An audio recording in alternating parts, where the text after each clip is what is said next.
Hello മക്കളെ. അപ്പൊ ഞാൻ ഇന്ന് വന്നിരിക്കുന്നത് നമ്മുടെ ബയോളജിയിലെ ഫസ്റ്റ് ചാപ്റ്റർ ആയ ജെനറ്റിക്സ് ഓഫ് ലൈഫ് എന്ന് പറയുന്ന പാഠഭാഗവുമായിട്ടാണ്. നമുക്കിന്ന് സിമ്പിൾ ആയിട്ട് എന്ത് ചെയ്യാം, ഈ പാഠം പഠിക്കാം. ഓക്കെ, അപ്പോ ജെനറ്റിക്സ് ഓഫ് ലൈഫ് നമ്മൾ പറയും, നമുക്ക് ഏതായാലും അതായത് എന്താ നമ്മുടെ ജീവിതത്തിൽ ഏതെങ്കിലും ഒരു ഘട്ടത്തില് നമ്മളൊരു കാര്യം കേട്ടിട്ടുണ്ടാവും അല്ലെ.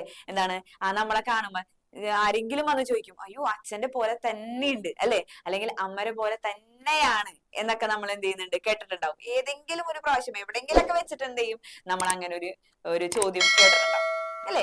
അപ്പോ നമ്മൾ ചിന്തിച്ചിട്ടുണ്ട് എന്തുകൊണ്ടായിരിക്കാം അവരിങ്ങനെ പറയുന്നത്, എന്തുകൊണ്ടായിരിക്കാം. അതായത് നമ്മുടെ അച്ഛന്റെയോ അല്ലെങ്കിൽ അമ്മയുടെയോ എന്തെങ്കിലും ക്യാരക്ടേഴ്സ് എന്ത് ചെയ്യും നമ്മളിൽ കാണിക്കുന്നുണ്ടാവും അല്ലെ.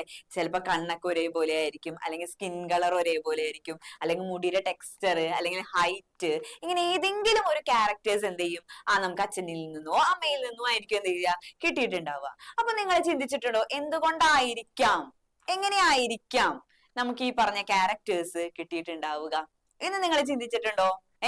അതിനാരാണ് ഈ കാരണക്കാരൻ, ഇങ്ങനെ ക്യാരക്ടേഴ്സ് അവരിൽ നിന്ന് നമ്മളിലേക്ക് എത്തിക്കുന്നത് ആരാണ് എന്നൊക്കെ നിങ്ങൾ ചിന്തിച്ചിട്ടുണ്ടോ? അയാളെ കുറിച്ചാണ് നമ്മൾ ഇന്ന് പഠിക്കാൻ പോകുന്നത്.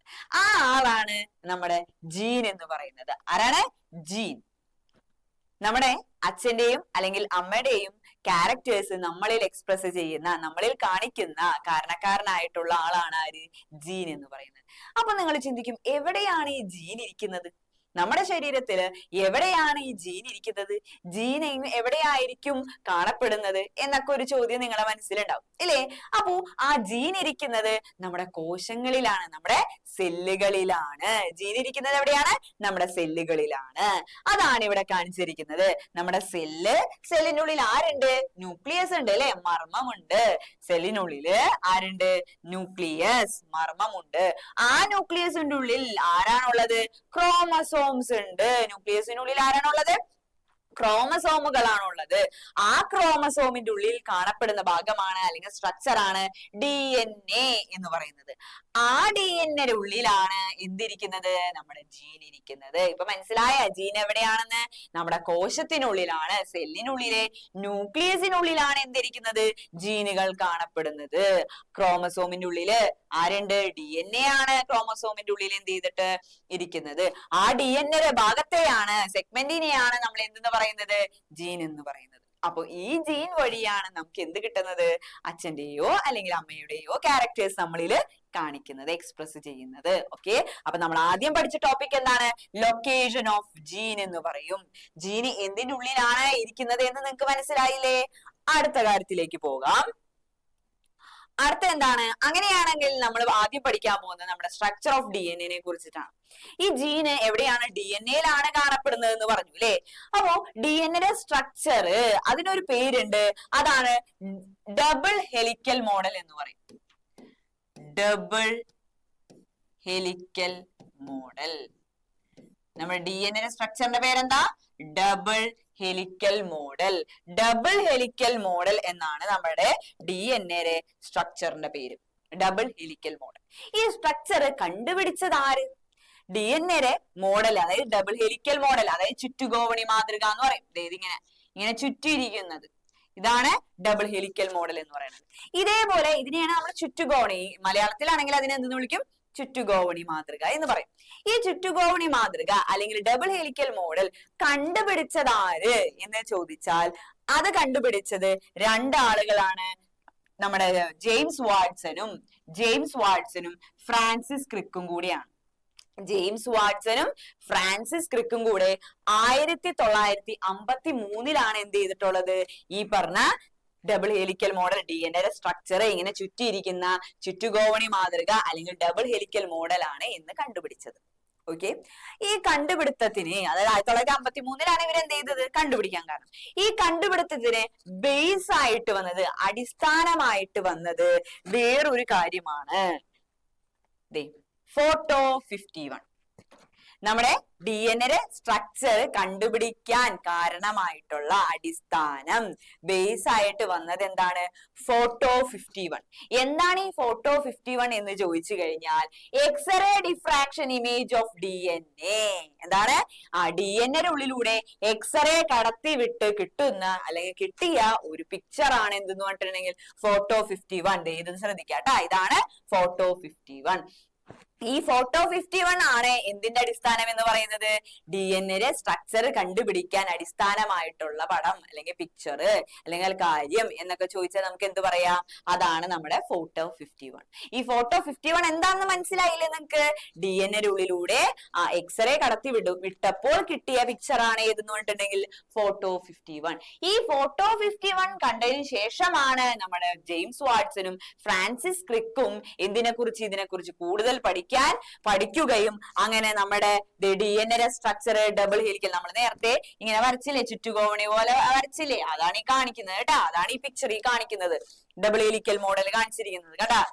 നമ്മുടെ ജെയിംസ് വാട്സണും ഫ്രാൻസിസ് ക്രിക്കും കൂടെ പ്രൊപ്പോസ് ചെയ്ത മോഡലാണ് ഈ കാണിച്ചിരിക്കുന്നത്. അവർക്ക് എങ്ങനെയാണ് ഇത് കണ്ടെത്താൻ പറ്റിയത്? എന്ത് കണ്ടപ്പോഴാണ്? ഫോട്ടോ 51 കണ്ടു. അപ്പോ ഈ ഫോട്ടോ 51 നമ്മുടെ DNA ഉള്ളിലൂടെ എക്സ്റേ കടത്തി വിട്ട് പരീക്ഷണങ്ങൾ നടത്തിയത് 2 സയന്റിസ്റ്റുകളെ കുറിച്ച് പറയുന്നുണ്ട്. അതിൽ മെയിൻ ആളാരാണ്? റൊസാലിൻ ഫ്രാങ്ക്ലിൻ എന്ന് പറയുന്ന ശാസ്ത്രജ്ഞയാണ്. ആരാണ്? റൊസാലിൻ ഫ്രാങ്ക്ലിനും പിന്നെ വേറൊരാളും കൂടി ഉണ്ട്. ആളുടെ പേരാണ് മോറിസ് വിൽക്കിൻസും. ഇവർ രണ്ടുപേരുമാണ് ആ വ്യക്തികൾ. ഫോട്ടോ 51 പിന്നിലുള്ള വ്യക്തികളാണ് റൊസാലിൻഡ് ഫ്രാങ്ക്ലിനും മോറിസ് വിൽക്കിൻസും. ഇവരാണ് എന്ത് ചെയ്തിട്ടുള്ളത്? DNA ഉള്ളിലൂടെ എക്സ്റേ കടത്തിവിടുത്ത് എന്ത് ചെയ്തിട്ടുള്ളത്? ഫോട്ടോ 51 എന്ന് പറയുന്ന പിക്ചർ എടുത്തിട്ടുള്ളത്. പേര് പഠിച്ചാ? അപ്പൊ ഫോട്ടോ 51 അത് പ്രപ്പോസ് ചെയ്തത്, അത് കണ്ടക്ട് ചെയ്തത് ആരായിരുന്നു? അത് നമ്മുടെ റൊസാലിൻഡ് ഫ്രാങ്ക്ലിനും അതുപോലെ തന്നെ മോറിസ് വിൽക്കിൻസും കൂടെ ചേർന്നിട്ടാണ് ഫോട്ടോ 51 എന്ന് പറയുന്നത് കണ്ടക്ട് ചെയ്തിരിക്കുന്നത്. ആ ഫോട്ടോ 51 കണ്ടതിന് ശേഷമാണ് പിന്നീട് അതിനെക്കുറിച്ച് കൂടുതൽ പഠിക്കുകയും DNA structure double helical model ചുറ്റുകോണി മാതൃകയിലുള്ളതാണ് എന്നും കണ്ടുപിടിച്ചത് ആര്? ഫ്രാൻസിസ് ക്രിക്കും ജെയിംസ് വാട്സണും. ഓക്കെ, അപ്പൊ ഇവർ രണ്ടുപേരും എന്താണ്? സ്ട്രക്ചർ കണ്ടുപിടിച്ചു. അതിന് കാരണക്കാരായ ഫോട്ടോ 51 എടുത്തത് ആരാണ്? റൊസാലിൻ ഫ്രാങ്ക്ലിനും മോറിസ് വിൽക്കിൻസും. അതിനുശേഷം നമുക്ക് Maurice Wilkins, Francis Crick, James Watson ഇവർക്ക് 3 പേർക്കും 1962 നോബൽ പ്രൈസ് കിട്ടുകയാണ് മെഡിസിനിൽ. നമ്മുടെ DNA സ്ട്രക്ചറെ കുറിച്ച് പഠിച്ചതിനൊക്കെ ഉള്ള മോഡൽ നമ്മുടെ നോബൽ പ്രൈസ് മെഡിസിനിൽ 1962 കിട്ടണം. അപ്പൊ നിങ്ങൾ ആലോചിക്കും, എന്താണ് റൊസാലിൻ ഫ്രാങ്ക്ലിൻ അല്ല അവരും എന്ത് ചെയ്തിട്ടുണ്ട്? ഫോട്ടോ 51 കണ്ടെത്താനൊക്കെ സഹായിച്ചിട്ടില്ലേ, അല്ലെങ്കിൽ പഠിച്ചിട്ടില്ലേ? അപ്പൊ എന്തുകൊണ്ട് അവർക്ക് നോബൽ പ്രൈസ് കിട്ടിയില്ല? എന്തുകൊണ്ടാന്ന് വെച്ചിട്ടുണ്ടെങ്കിൽ 1958 37ാമത്തെ വയസ്സില് എന്ത് ചെയ്ത് റൊസാലിൻ ഫ്രാങ്ക്ലിൻ എന്ത് ചെയ്യുന്നു? അന്തരിക്കുകയാണ്. ഈ എക്സ്റേ എന്ന് പറഞ്ഞിട്ടുണ്ടെങ്കിൽ, എക്സ്റേ റേസ് എന്ന് പറഞ്ഞിട്ടുണ്ടെങ്കിൽ അത്രയും എന്താണ് പറയാ, ഭയങ്കര മാരകമായിട്ടുള്ള ഒരു എക്സ്റേ റേസ് ആണ്. നമുക്ക് അസുഖങ്ങൾ വരുന്ന ഒരു റേ ആണ് എന്തെന്ന് പറഞ്ഞിട്ടുണ്ടെങ്കിൽ എക്സ്റേ. അപ്പൊ ഇവര് എന്ത് ചെയ്തിട്ടുണ്ട്? കൂടുതലായിട്ട് ഈ എക്സ്റേ ഇതുപോലെ ഡിഫ്രാക്ഷൻസ് പഠിച്ച് ഇവരെ ശരീരത്തിൽ എക്സ്റേ കൂടുതലായിട്ട് ഏൽക്കുകയും അവർക്ക് എന്ത് വരികയാണ്? അസുഖങ്ങൾ വരികയാണ്. ഒവേറിയൻ ക്യാൻസർ പോലുള്ള അസുഖങ്ങൾ വരികയും അവരെന്ത് ചെയ്തു? അദ്ദേഹം മരണപ്പെട്ടു പോയി. ആരാണ്? റൊസാലിൻഡ് ഫ്രാങ്ക്ലിൻ ട്ടാ.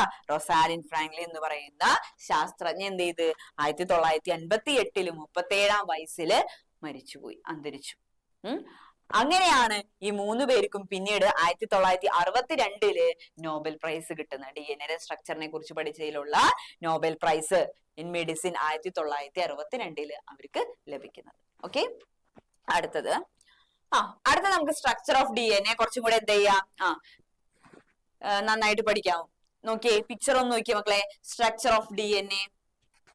DNA is a double helical shaped molecule consisting of 2 strands of deoxyribose sugar and phosphate and rungs of nitrogen base. എന്താണ് DNA നിർമ്മിച്ചിരിക്കുന്ന ഘടകങ്ങളെയാണ് ഈ പറഞ്ഞിരിക്കുന്നത് കേട്ടാ. DNA നിർമ്മിച്ചിരിക്കുന്നത് DNA ഇതേപോലെയാണെന്നാണ് നമ്മൾ പറഞ്ഞിട്ടുള്ളത് അല്ലെ. നമ്മൾ പിക്ചർ പഠിച്ചപ്പോൾ ഇതാണ് പറഞ്ഞത്. DNAക്ക് എന്താ? DNA നിവർത്തി വെക്കുകയാണെങ്കിൽ നിവർത്തി വെച്ചാൽ നമ്മുടെ ഒരു ഏണിര പോലെ തോന്നും. ഇതേപോലെയാണ്. ഇതേപോലെയാണ് നമ്മുടെ DNA നിവർത്തി വെച്ചാൽ കാണപ്പെടുന്നത്. എന്താണ്? 2 സ്ട്രാൻഡുകൾ ഉണ്ട്, നടുക്ക് എന്തുണ്ട്? റങ്സ് ഉണ്ട്, പടികളുണ്ട്. ഇതേപോലെയാണ് നമ്മുടെ DNA ഇരിക്കുന്നത്. അങ്ങനെയാണെങ്കിൽ ഞാൻ ചോദിക്കട്ടെ, DNA എന്തുകൊണ്ടാണ് നിർമ്മിച്ചിരിക്കുന്നത്? അതാണ് നമ്മൾ ഇവിടെ പറഞ്ഞിരിക്കുന്നത്. എന്തൊക്കെയുണ്ട്? 2 strands of deoxyribose sugar. Deoxyribose sugarന്റെ 2 സ്ട്രാൻഡുകൾ, 2 ഇഴകൾ. പിന്നെന്താണ്? ഫോസ്ഫേറ്റ് ഉണ്ട്, റങ്സ് ഓഫ് നൈട്രജൻ ബേസസ്. ഈ പടികൾ ഉണ്ടാക്കിയിരിക്കുന്നത് എന്താണ്? നൈട്രജൻ ബേസസ് വെച്ചിട്ടാണ് പടികൾ, റങ്സ് ഉണ്ടാക്കിയിട്ടുള്ളത്. അപ്പൊ നമുക്ക് സിമ്പിൾ ആയിട്ട് പറയുകയാണെങ്കിൽ DNA is made up of nucleotides എന്ന് പറയാം. Nucleotides are the basic units of DNA. Basic building blocks of DNA. DNA യുടെ നിർമ്മാണ ഘടകം. DNA നിർമ്മിച്ചിരിക്കുന്നത് എന്തുകൊണ്ടാണ് എന്ന് ചോദിച്ചാൽ നമുക്ക് എന്ത് പറയാൻ പറ്റും? ന്യൂക്ലിയോടൈഡുകൾ കൊണ്ടാണ് എന്ന് പറയാം. എന്താണ്? ന്യൂക്ലിയോടൈഡുകൾ. ഇതാണ് എന്തെന്ന് പറഞ്ഞിട്ടുണ്ടെങ്കിൽ ഒരു ന്യൂക്ലിയോടൈഡ് എന്ന് പറഞ്ഞിട്ടുണ്ടെങ്കിൽ ഇതാണ് ന്യൂക്ലിയോടൈഡ് എന്ന് പറഞ്ഞാൽ. ന്യൂക്ലിയോടൈഡിൽ എന്തൊക്കെ ഭാഗങ്ങളുണ്ട്? ഈ വട്ടത്തിലിരിക്കുന്നതിന്റെ പേരാണ് ഫോസ്ഫേറ്റ് എന്ന് പറയും. എന്താണ്? ഫോസ്ഫേറ്റ്. ഇനി ഈ വീട് പോലെ ഇരിക്കുന്ന അല്ലെങ്കിൽ പെന്റഗൺ ഷേപ്പിലുള്ള ഭാഗമാണ് നമ്മുടെ ഡിയോക്സി റൈബോസ് ഷുഗർ. എന്താണ്? Deoxyribose sugar. ഇനി റെക്ടാംഗിൾ ഷേപ്പിൽ ഇരിക്കുന്നത് നൈട്രജൻ ബേസ്. എന്താണ്? Nitrogen base. ഇത് മൂന്നും ചേർന്നതിനെയാണ് നമ്മൾ എന്തെന്ന് വിളിക്കുക? ന്യൂക്ലിയോടൈഡ് എന്ന് വിളിക്കുക. എന്താണ്? ന്യൂക്ലിയോടൈഡ്. അപ്പൊ ഒരു DNA നിർമ്മിച്ചിരിക്കുന്നത് എന്ത് ചേർത്ത് വെച്ചുകൊണ്ടാണ്? ന്യൂക്ലിയോടൈഡ്സ്. നോക്കിയേ, നിങ്ങൾ ഈ പിക്ചർ ഒന്ന് നോക്കിയേ. കേട്ടാ, ഓരോ ന്യൂക്ലിയോടൈഡുകളും ചേർത്താണ് എന്തുണ്ടാക്കിയിരിക്കുന്നത്? DNA നിർമ്മിച്ചിരിക്കുന്നത്. അപ്പൊ ന്യൂക്ലിയോടൈഡ് ആണ് എന്തെന്ന് പറഞ്ഞിട്ടുണ്ടെങ്കിൽ അടിസ്ഥാന നിർമ്മാണ ഘടകം. Okay, basic building blocks of DNA is nucleotides. Nucleotides കൊണ്ടാണ് എന്ത് നിർമ്മിച്ചിരിക്കുന്നത്? DNA നിർമ്മിച്ചിരിക്കുന്നത്. അപ്പൊ ന്യൂക്ലിയോടൈഡ്സിന്റെ ഭാഗങ്ങൾ പഠിച്ചില്ലേ? പാർട്സ് പഠിച്ചില്ലേ? ഏതൊക്കെ പാർട്സ് വരും? ഫോസ്ഫേറ്റ് ഉണ്ട്, ഷുഗർ മോളിക്യൂൾ ഉണ്ട്, പിന്നെന്താണ്? നൈട്രജൻ ബേസ് ഉണ്ട്. ആ ഷുഗർ മോളിക്യൂളിനെ വിളിക്കുന്ന പേരാണ് ഡിയോക്സി റൈബോസ് എന്ന് പറയുന്നത്. DNA-യിലുള്ള ഷുഗർ ഏതാണ്?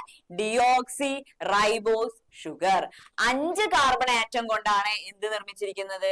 നമ്മുടെ ഡിയോക്സി റൈബോസ് നിർമ്മിച്ചത്.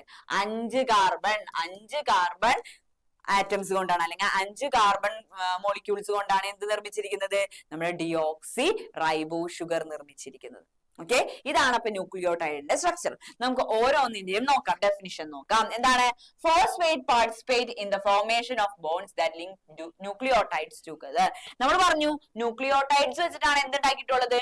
DNA നിർമ്മിച്ചിരിക്കുന്നത് എന്ന് പറഞ്ഞു അല്ലെ. DNA ഇങ്ങനെ ചേർത്ത് വെച്ചിരിക്കുന്നത് എന്ത് വെച്ചിട്ടാണ്? ന്യൂക്ലിയോടൈഡുകൾ ചേർത്ത് വെച്ചിട്ടാണ് നിർമ്മിച്ചിരിക്കുന്നത്. ഇനി ന്യൂക്ലിയോടൈഡുകളെ ചേർത്ത് പിടിപ്പിക്കുന്നത്, ന്യൂക്ലിയോടൈഡ് ഇങ്ങനെ വെറുതെ വെച്ചാൽ പോരാ അല്ലെ. ന്യൂക്ലിയോടൈഡിന് എന്ത് ചെയ്യണം? ബോണ്ടുകൾ വെച്ചിട്ട് എന്ത് ചെയ്യണം? ചേർത്ത് പിടിക്കാം. ന്യൂക്ലിയോടൈഡുകളെ ബോണ്ടുകൾ വെച്ചിട്ട് ഇങ്ങനെ അടുപ്പിച്ച് ചേർത്ത് പിടിക്കണം. അങ്ങനെ ന്യൂക്ലിയോടൈഡുകളെ ബോണ്ടുകൾ വെച്ച് ചേർത്ത് പിടിക്കാൻ സഹായിക്കുന്നതാണ് എന്ത്? ഫോസ്ഫേറ്റ് എന്ന് പറയുന്നത്. നിങ്ങൾ ആ പിക്ചർ ഒന്ന് നോക്കിയേ, കണ്ട, ഇതാണ് ഫോസ്ഫേറ്റ്. ഫോസ്ഫേറ്റ് എന്ത് ചെയ്യുന്നുണ്ട്? ന്യൂക്ലിയോടൈഡുകളെ തമ്മിൽ ബന്ധിപ്പിക്കുന്നുണ്ട്, ബോണ്ടുകൾ ക്രിയേറ്റ് ചെയ്യുന്നു. ന്യൂക്ലിയോടൈഡുകളെ തമ്മിൽ ബന്ധിപ്പിക്കാനായിട്ട് ബോണ്ട് ഫോർമേഷൻ, ബോണ്ട് ക്രിയേറ്റ് ചെയ്യുന്നത് ആരാണ്? ഫോസ്ഫേറ്റ് ആണ്. ആരാണ്? ഫോസ്ഫേറ്റ് ആണ്. ഇനി അടുത്ത എന്താണ്? നേരത്തെ പറഞ്ഞ deoxy ribose is A 5 carbon sugar. Deoxy ribose എന്ന് പറയുന്നത് എന്താണ്? 5 കാർബൺ ഷുഗർ മോളിക്യൂൾസ് ആണ്. അടുത്ത എന്താണ്? Nitrogen base is nitrogen containing alkaline compound. Nitrogen base എന്ന് പറഞ്ഞു കഴിഞ്ഞാൽ എന്താണ്? Nitrogen containing. അതുകൊണ്ടാണ് അതിന് നൈട്രജൻ ബേസ് പേര് വന്നത്. നൈട്രജൻ അടങ്ങിയിട്ടുള്ളതും അതേപോലെ തന്നെ ആൽക്കലൈൻ കോമ്പൗണ്ട് ആണ്. അതായത് ആൽക്കലൈൻ നാച്ചുറാണ്, അതിന്റെ ആൽക്കലൈൻ സ്വഭാവമുള്ള ഒരു സ്ട്രക്ചർ ആണ് ഏതെന്ന് പറഞ്ഞിട്ടുണ്ടെങ്കിൽ നൈട്രജൻ ബേസ് എന്ന് പറഞ്ഞാൽ. ഓക്കെ, ഇനി നമ്മുടെ DNA കാണപ്പെടുന്നത് എത്ര? 4 നൈട്രജൻ ബേസുകളാണ്. DNA-യിലുള്ളത് എത്ര നൈട്രജൻ ബേസുകളാണ്? 4 നൈട്രജൻ ബേസുകളുണ്ട്. ഏതൊക്കെയാണ് നോക്കിയേ? Adenine, thymine, guanine, cytosine. അങ്ങനെ 4 നൈട്രജൻ ബേസുകളാണ് എന്തിലുള്ളത്? DNA-യിലുള്ളത്. ഏതൊക്കെയാണ്? Adenine, thymine, guanine, cytosine. ഇതിൽ അഡിനിൻ എപ്പോഴും ആരെയായിട്ടേ പെയർ ചെയ്യുള്ളൂ, ആരെയായിട്ട് ജോഡി ചേരുകയുള്ളൂ? അഡിനിൻ എപ്പോഴും ഇവിടെ നോക്കൂ, അഡിനിൻ എപ്പോഴും ആരെയായിട്ടാണ്? തൈമിനായിട്ടേ ജോയിൻ ചെയ്യുള്ളൂ. അഡിനിൻ എപ്പോഴും തൈമിനായിട്ടാണ് എന്ത് ചെയ്യണത്? പെയർ ചെയ്യുക. ഇനി അടുത്തത് എന്താണ്? സൈറ്റോസിൻ. സൈറ്റോസിൻ ആണെങ്കിൽ എപ്പോഴും ആരെയായിട്ടേ പെയർ ചെയ്യുള്ളൂ? ഗ്വാനിനായിട്ടേ പെയർ ചെയ്യുള്ളൂ. മനസ്സിലായില്ലേ? അപ്പൊ 4 നൈട്രജൻ ബേസുകൾ ഉണ്ട് DNA യിൽ. ഏതൊക്കെയാണ്? Adenine, thymine, cytosine, guanine. Adenine ആരായിട്ടേ പെയർ ചെയ്യുള്ളൂ? അതായത് ഒരു സൈഡിൽ അഡിനിൻ വന്നു കഴിഞ്ഞാൽ അപ്പുറത്തെ നൈട്രജൻ ബേസ് ഏതായിരിക്കണം? തൈമിൻ ആയിരിക്കും. അതേപോലെ തൈമിൻ വന്നു കഴിഞ്ഞാൽ അഡിനിൻ വരും. സൈറ്റോസിൻ ആണെങ്കിൽ ഗ്വാനിൻ, ഗ്വാനിൻ ആണെങ്കിൽ സൈറ്റോസിൻ. അങ്ങനെ മാത്രമേ എന്ത് ചെയ്യുള്ളൂ? പെയർ ചെയ്യുകയുള്ളൂ. മനസ്സിലായില്ലേ? ഇനി അടുത്തത്. അപ്പൊ അങ്ങനെയാണെന്നുണ്ടെങ്കിൽ ഇത് DNA കാര്യമാണ് നമ്മൾ പറഞ്ഞത് അല്ലെ. DNA-ക്ക് 2 സ്ട്രാൻഡുകൾ ഉണ്ട്. നമ്മൾ വരയ്ക്കുമ്പോൾ അത് ഇങ്ങനെയല്ലേ വരയ്ക്കുക? 2 ഇഴകളുണ്ട്. DNA-ക്ക് 2 ഇഴകളുണ്ട്. വേറൊരു ന്യൂക്ലിക് ആസിഡ് കൂടി ഉണ്ടല്ലോ നമ്മുടെ ശരീരത്തില്, അതാണ് RNA എന്ന് പറയുന്നത്. DNA ഫുൾ ഫോം എന്താ? ഡിയോക്സി റൈബോസ് ന്യൂക്ലിക് ആസിഡ് ആണ്. RNA ആണെങ്കിൽ റൈബോസ് ന്യൂക്ലിക് ആസിഡ് എന്നാണ് അതിന്റെ ഫുൾ ഫോം. അപ്പോ DNA-ക്ക് 2 സ്ട്രാൻഡുകൾ ഉണ്ട്. RNA-ക്ക് ആണെങ്കിലോ, RNA-ക്ക് ഇതേ ഒരൊറ്റ സ്ട്രാൻഡേ ഉള്ളൂ. RNA-ക്ക് എന്താണ്? ഒരൊറ്റ സ്ട്രാൻഡേ ഉള്ളൂ. DNA-ക്ക് 2 ഇഴകളുണ്ട്. RNA-ക്ക് ഒരൊറ്റ ഇഴയേ ഉള്ളൂ. ഇങ്ങനെ DNA-യിലുള്ള ഷുഗർ എന്താണ്? Deoxyribose sugar. DNA-യിലുള്ള ഷുഗർ ഡിയോക്സി റൈബോസ് ഷുഗർ. RNA-യിലുള്ള ഷുഗർ എന്താ? Ribose sugar. വെറുതെ നമ്മൾ എന്ത് ചെയ്താൽ മതി? റൈബോസ് ഷുഗർ, റൈബോസ് പഞ്ചസാര എന്ന് പറഞ്ഞാൽ മതി. ഓക്കെ. മറ്റേത് എന്താണ്? ഡിയോക്സി റൈബോസ് പഞ്ചസാര DNA-യിൽ. RNA-യിലാണെങ്കിൽ എന്താണ്? റൈബോസ് പഞ്ചസാര. ഇനി അടുത്തതിലുള്ള വ്യത്യാസം എന്താന്ന് വെച്ചാൽ 4 നൈട്രജൻ ബേസ്. ആ 4 എണ്ണം എവിടെയുണ്ട്? RNA-യിലും ഉണ്ട്. പക്ഷേ ഒരെണ്ണം അവിടെ വ്യത്യാസമാണ്. എന്താണ്? തൈമീന് പകരം അവിടെ ആര് വരും? യുറാസിൽ വരും. തൈമീന് പകരം ആര് വരും? യുറാസിൽ. തൈമീന് പകരം ആര് വരും? യുറാസിലാണ് ഇവിടെ വരുന്നത്. തൈമീന് പകരം യുറാസിലാണ് വരുന്നത്. തൈമീന് പകരം യുറാസിലാണ് എന്ത് ചെയ്യണത്? വരുന്നത്. അപ്പൊ അഡീനിൻ, അപ്പൊ അവിടെ എന്ത് നമുക്ക് പറയാൻ പറ്റും? RNA-യിലാണെങ്കിൽ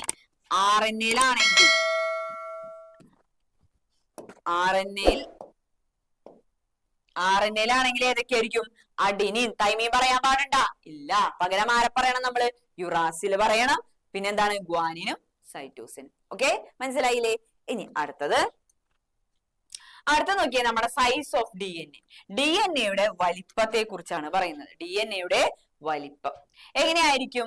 DNA ഈച്ച് ക്രോമോസോം, ഒരു ക്രോമോസോമിലെ ഓരോ ക്രോമോസോമിലെയും DNA-ക്ക് ഏകദേശം 2 ഇഞ്ച്, അതായത് 5 സെന്റിമീറ്റർ നീളമുണ്ടെന്നാണ് പറയുന്നത്. അതായത് ഓരോ ക്രോമോസോമിലെയും DNA-ക്ക് എത്ര നീളം ഉണ്ടെന്നാണ് പറഞ്ഞിരിക്കുന്നത്?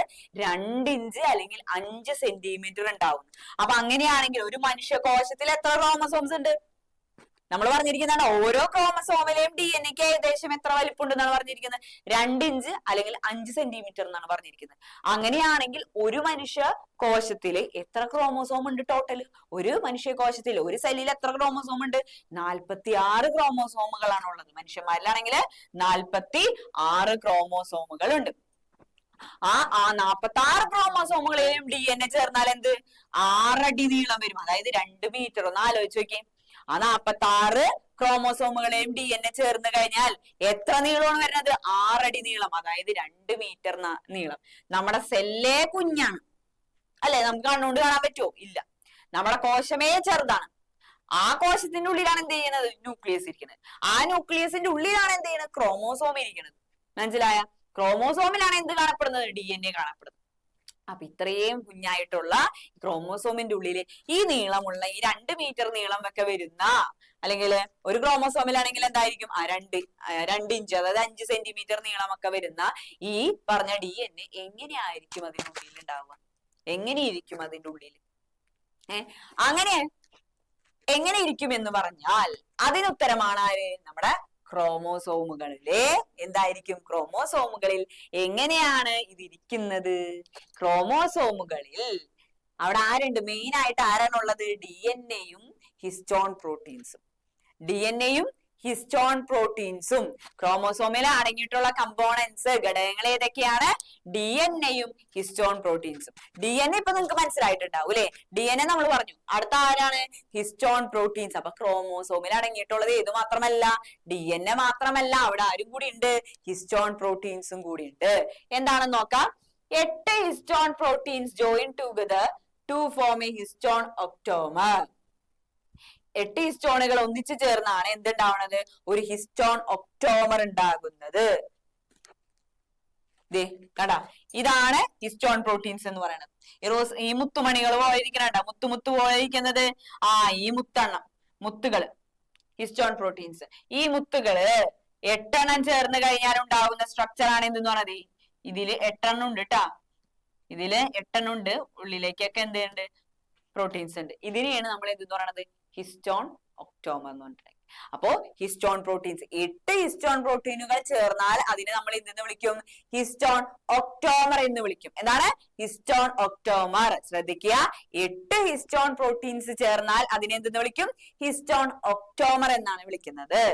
അപ്പൊ നോക്കിയേ, അപ്പൊ 8 ഹിസ്റ്റോൺ പ്രോട്ടീൻസ് ചേർന്നാൽ അതെന്തായി, ഹിസ്റ്റോൺ ഒക്ടോമർ ആയിട്ട് മാറും. ഇനി അടുത്തത്, DNA strands wind around this octomer to form a structure called nucleosome. അതായത് നമ്മുടെ ഒക്ടോമർ DNA ഇഴകൾ വലയം ചെയ്ത് ന്യൂക്ലിയോസോം എന്ന ഘടന ഉണ്ടാക്കുന്നു. ഈ ഒക്ടോമറിന് ഇതോ ഇല്ല നോക്കിയേ, ഇത് നമ്മുടെ ഹിസ്റ്റോൺ ഒക്ടോമർ ആണെന്ന് വിചാരിക്കാം.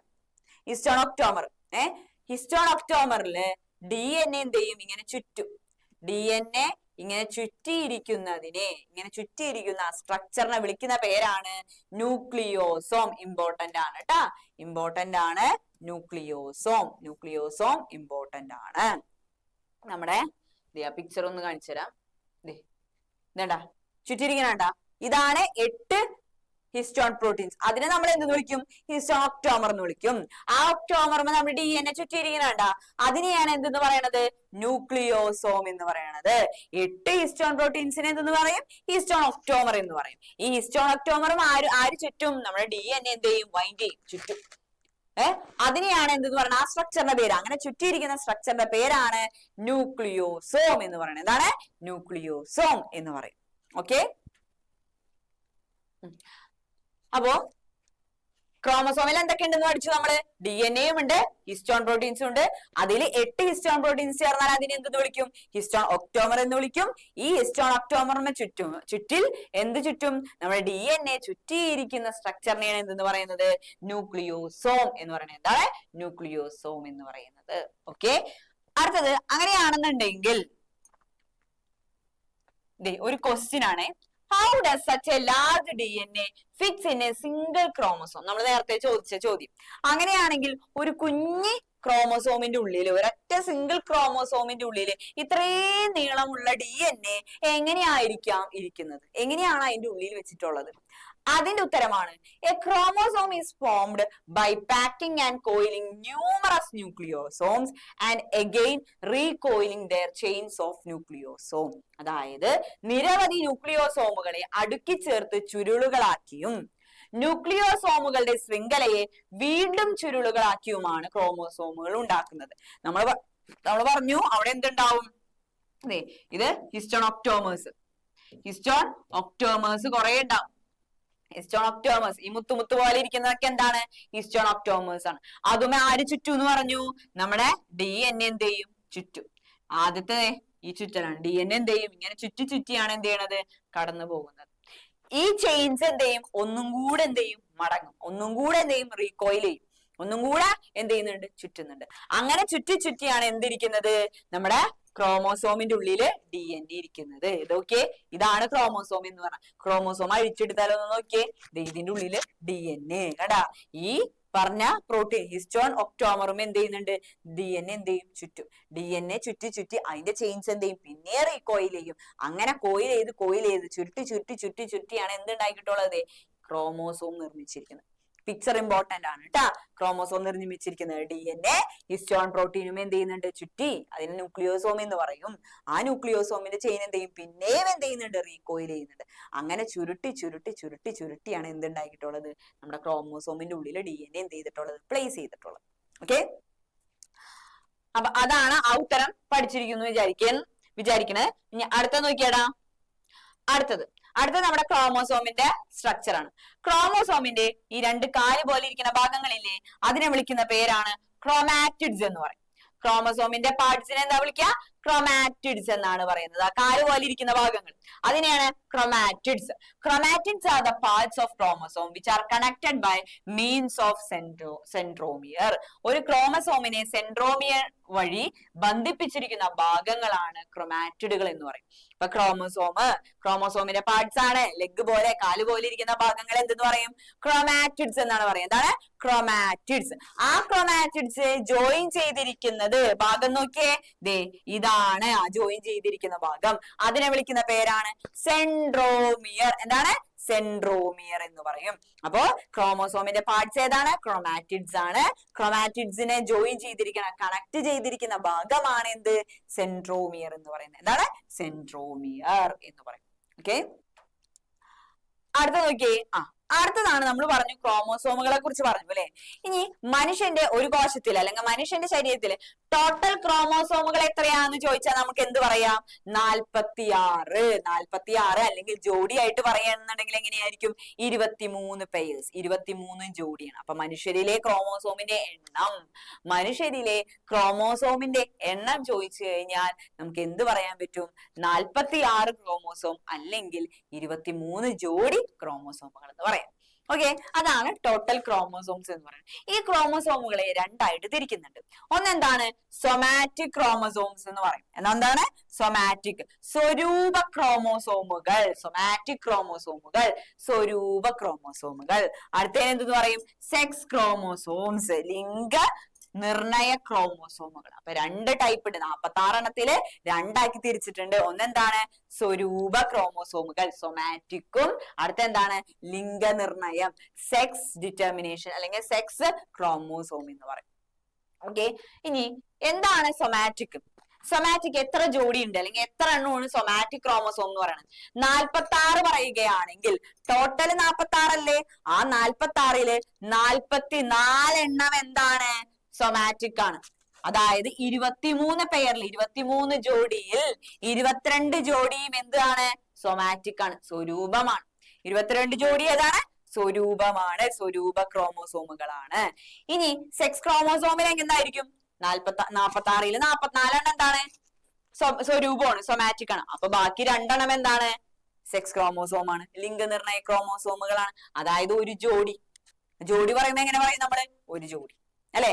അതായത് 44 എണ്ണം സൊമാറ്റിക് സ്വരൂപവും ബാക്കി 2 എണ്ണം എന്താണ്? സെക്സ് ക്രോമോസോമുകളാണ്. ഇനി സൊമാറ്റിക് അതായത് സ്വരൂപ ക്രോമോസോമുകളുടെ ധർമ്മം ചോദിക്കും, ഫങ്ഷൻ. എന്താണ് അവർ ചെയ്യുന്നത്? അവർ ചെയ്യുന്നത് എന്താണ്? ദേ കൺട്രോൾ ഫിസിക്കൽ ക്യാരക്ടറിസ്റ്റിക്സ്, അതായത് ശാരീരിക സവിശേഷതകളെ നിയന്ത്രിക്കുന്നു. സ്വരൂപ ക്രോമോസോമുകൾ അല്ലെങ്കിൽ സൊമാറ്റിക് ക്രോമോസോംസ് ചെയ്യുന്നത് എന്താണ്? കൺട്രോൾ ഫിസിക്കൽ ക്യാരക്ടേഴ്സ്, ശാരീരികമായിട്ടുള്ള സവിശേഷതകളെ നിയന്ത്രിക്കുക എന്നുള്ളതാണ് ആരുടെ ഫങ്ഷൻ എന്ന് പറയുന്നത്? സൊമാറ്റിക്കിന്റെ ധർമ്മം. ഓക്കെ, ഇനി അടുത്ത നോക്കിയേ, ലിംഗനിർണയം. ആ പേരിൽ തന്നെ നമുക്ക് കിട്ടും അല്ലെ? ലിംഗനിർണയം. സെക്സ് ക്രോമോസോമിന്റെ ഫങ്ഷൻ എന്താണ്? ലിംഗനിർണയത്തിന് കാരണമാകുന്ന ക്രോമോസോമുകൾ. സെക്സ് ഡിറ്റർമിനേഷൻ, സെക്സ് എന്ത് ചെയ്യാ? ഡിറ്റർമിൻ ചെയ്യാ. അതായത് കുട്ടി ആണാണോ പെണ്ണാണോ എന്ന് തീരുമാനിക്കുന്ന ക്രോമോസോമുകളാണ് ഇതെന്ന് പറഞ്ഞിട്ടുണ്ടെങ്കിൽ സെക്സ് ക്രോമോസോം. കുട്ടി ആൺകുട്ടിയാണോ പെൺകുട്ടിയാണോ ആവേണ്ടത് എന്ന് തീരുമാനിക്കുന്ന ക്രോമോസോമുകളെയാണ് എന്തെന്ന് പറയുന്നത്? സെക്സ് ക്രോമോസോമുകൾ എന്ന് പറയുന്നത്. ഇനി സൊമാറ്റിക്കില് വേറൊരു തരം ക്രോമോസോം ഉണ്ട്. അതിന്റെ പേരാണ് എന്ത്? ഹോമോലോഗസ് ക്രോമോസോംസ് എന്ന് പറയും. എന്താണ്? Homologous chromosomes, സമരൂപ ക്രോമോസോമുകൾ. സമരൂപ ക്രോമോസോമുകൾ എന്ന് പറഞ്ഞാൽ ഒരുപോലെയുള്ള 2 ക്രോമോസോമുകൾ ചേർന്ന്, അതായത് ഒരു ജോഡി ആയിരിക്കുള്ളൂ. ഒരു ജോഡി എന്ന് പറയുമ്പോൾ 2 എണ്ണം ഉണ്ടാവുമല്ലോ. ആ 2 എണ്ണം എന്തായിരിക്കും? ഒരേപോലെയുള്ളത്, ഐഡന്റിക്കൽ ക്രോമോസോംസ്. ഒരു പെയറില് ഒരു ജോഡിയില് ക്രോമോസോം 2 ഒരേപോലെയുള്ള ഐഡന്റിക്കൽ ആയിട്ടുള്ള ക്രോമോസോം വരികയാണെങ്കിൽ അതിനെ എന്തെന്ന് വിളിക്കും? ഹോമോലോഗസ് അല്ലെങ്കിൽ സമരൂപ ക്രോമോസോമുകൾ. എന്താണ്? സമരൂപ അല്ലെങ്കിൽ ഹോമോലോഗസ് ക്രോമോസോംസ് എന്ന് പറയും. അതിൽ ഒന്നെന്തായിരിക്കും? ഒന്ന് അമ്മയിൽ നിന്നായിരിക്കും വന്നിരിക്കുന്നത്, പാരമ്പര്യമായിട്ട് കൈമാറ്റം ചെയ്യപ്പെടുന്നത്, ഇൻഹെറിറ്റ് ചെയ്തിരിക്കുന്നത് ആരിൽ നിന്നായിരിക്കും? അമ്മയിൽ നിന്നായിരിക്കും. രണ്ടാമത്തെ മറ്റേത് എന്തായിരിക്കും? അച്ഛനിൽ നിന്നായിരിക്കും കിട്ടിയിട്ടുണ്ടാവുക. ഓക്കെ, അതാണ് സൊമാറ്റിക്. ഇവിടെ എന്താ പറഞ്ഞിരിക്കുന്നത്?